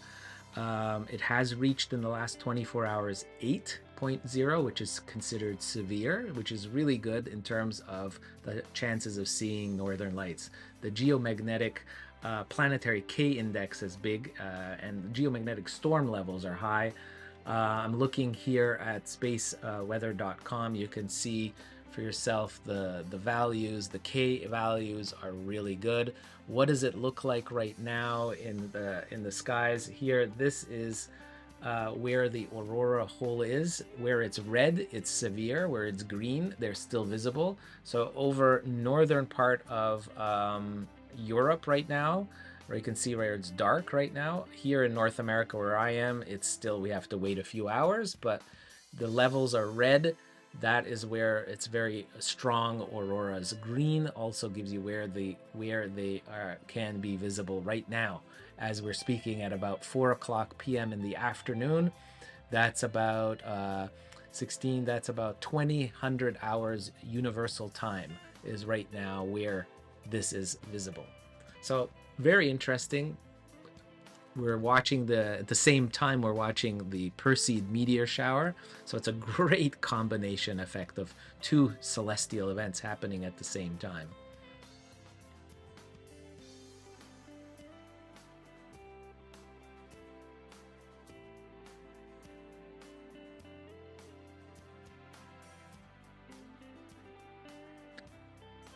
Definitely, northern UK probably will see some meteor showers. And auroras. Definitely auroras, I would think, would be in the cards. A good chance of it if it stays like it is now. Scotland, you are visible of seeing at the minute. That's right. Definitely in Scotland, for sure. There is no doubt about that. The way the storm levels are, it should be really good. I'm excited to see pictures come in, folks taking pictures, and you can use your smartphone for doing that.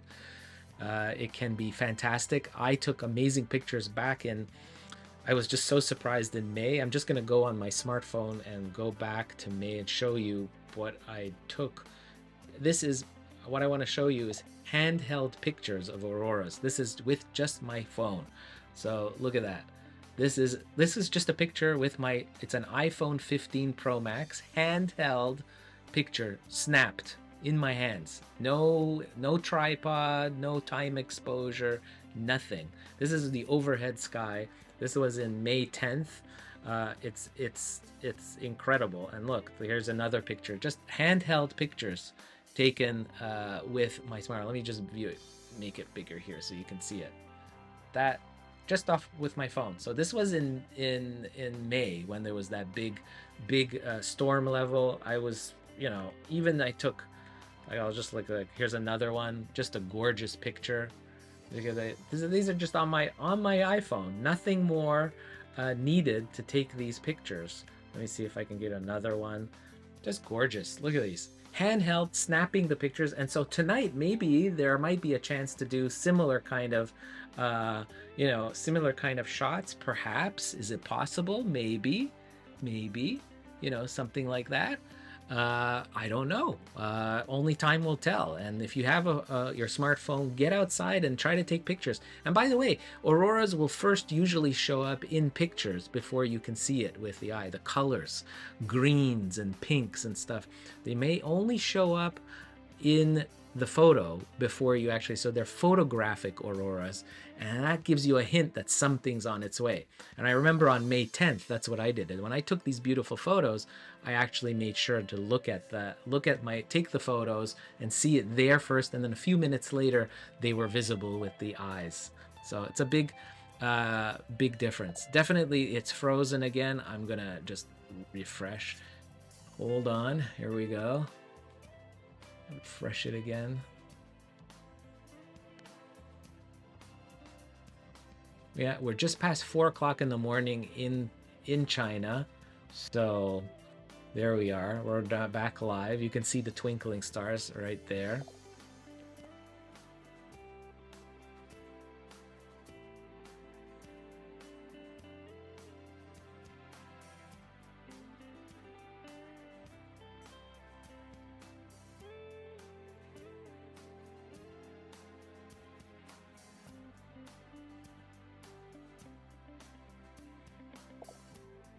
And by the way, very interesting, as the sky is rising, this is, of course, a view. You're looking towards the east in this view. I'm just checking on my phone my planetarium program to tell you what you're actually seeing. And right here, these two things, that is Mars, the fainter one, the smaller star, and this brighter one is actually planet Jupiter. So it's Mars and Jupiter together. Just a great view together in the skies. Beautiful pairing, and it's something that you'll be able to see if it gets dark where you are. Just gorgeous.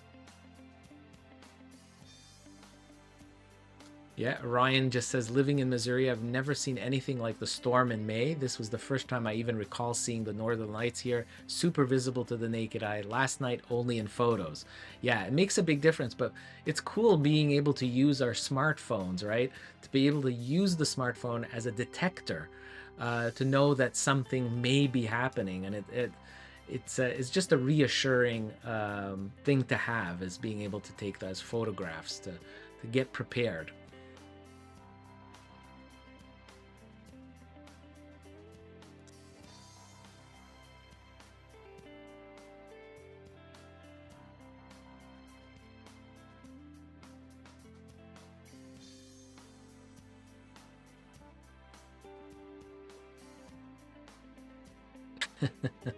Keep getting distracted by Orion.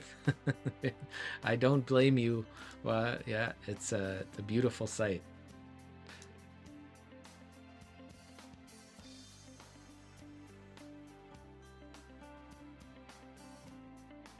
Yeah, we're just a gorgeous sight. I'm not seeing too many meteors right now. I don't know if you guys are picking up, but on the view right now, I'm getting small, just bigger time periods between the shooting stars. We are heading into pre-dawn conditions, I think, where Jeff is.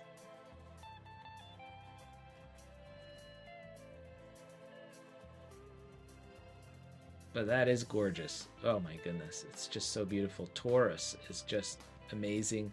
Perseus is up here. There's Taurus the bull. That's the head of the bull. You see this V shape here of configuration of stars? That's actually called the Hyades star cluster.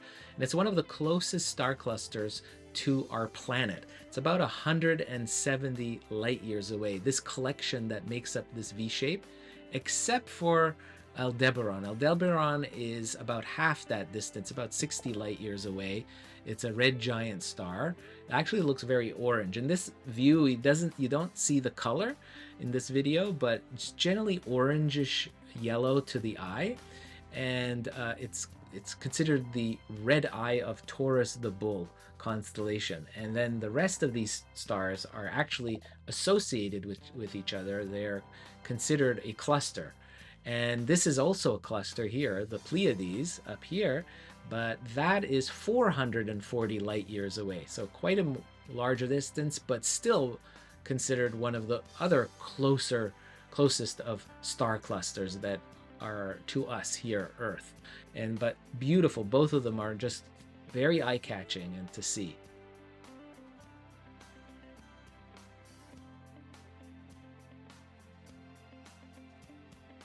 I think we're stuck again. There we go.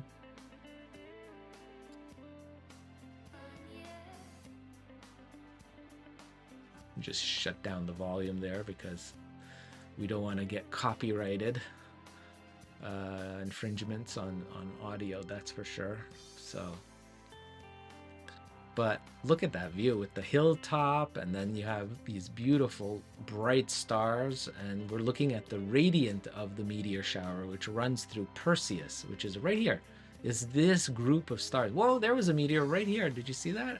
Right down on the left side here, above where my little mugshot is, right above there. Oh, there was now on the right hand side, right there. Wow. Okay. And there was a short one right here in the middle of the screen. Oh, well, that's interesting. Oh, we're getting a little bit of more activity. I love watching. I have a second screen that I watch here, and that makes it quite a big difference, seeing it under a larger screen. So if you have the capability of putting it on your TV or on a tablet or large screen, it just makes the view more impressive, I can tell you that.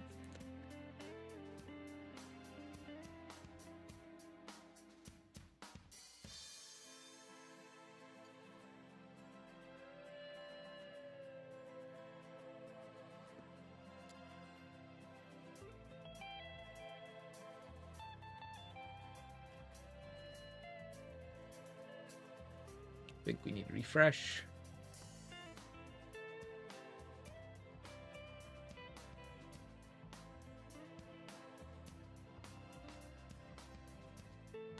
Waiting for that signal to come in.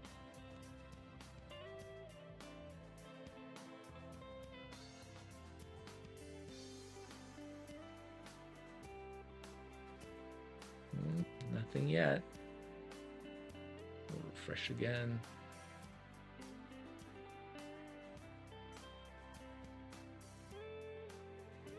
Still waiting.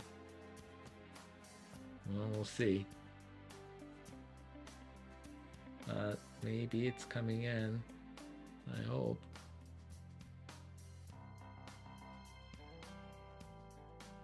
There we go.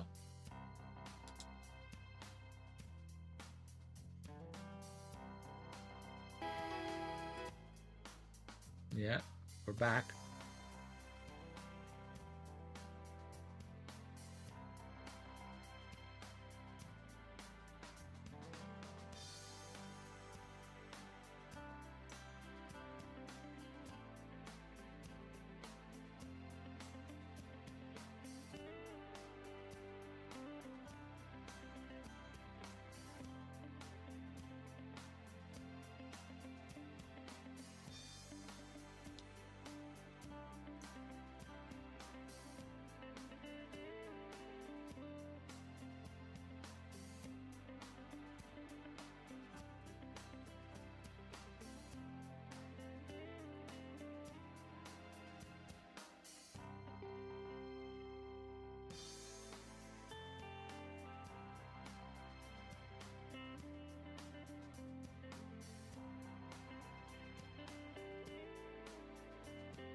Oh, very cool. If you look carefully, look at this over here. There is a satellite moving across the screen right here. You can see it. It's fading away. It was right there. that was really cool to be able to see a satellite along with all the meteors falling. And there are a lot of satellites. You can just watch, if you watch carefully, you'll see more. We'll be shutting down the live stream very soon, in a few minutes.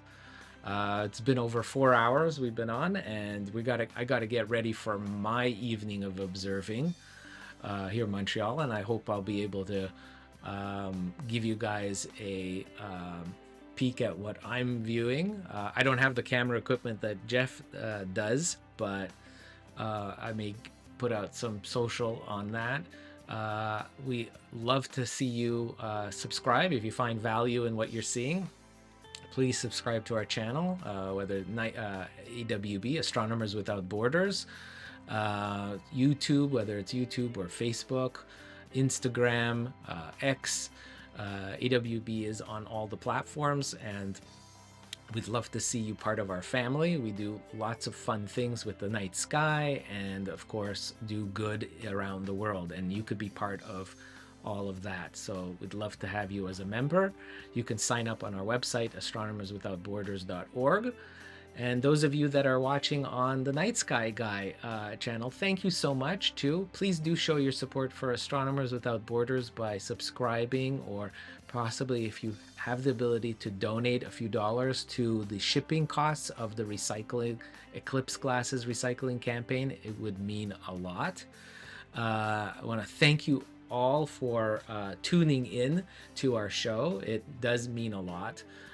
Because it allows us to, show that this the night sky is of interest for everyone. It's something that everyone it's a heritage that belongs to the entire world, and it's lovely to be able to share a feed like this with all of you. Thank you so much for joining us. It was a great 4 hours. I had a lot of fun, and I love that we were interacting with all of you around the world. We had some great guests as well. And so stay tuned to our Astronomers Without Borders channels for more programming in the coming weeks and months. And of course, being updated about this amazing recycling eclipse glasses campaign. I mean, it's incredible. Millions have been collected, and we're going to share the fascination and the wonderment that eclipses, solar eclipses, have for people, especially the younger generation kids. We want to share it with everyone safely. So please do show your support. Maybe give a few dollars to help defray the shipping costs of glasses. We have millions to send out, and we want to get them into the hands of everyone who needs them around the world. And we can only do that with your support. So you'll find the link to that in the comment section, our PayPal donation link. Even a few dollars makes a huge difference. We can send dozens of glasses to schools just even for a few dollars. So thank you so much. I hope to see you soon on a new video. And until then, I wish all of you clear skies. Bye-bye.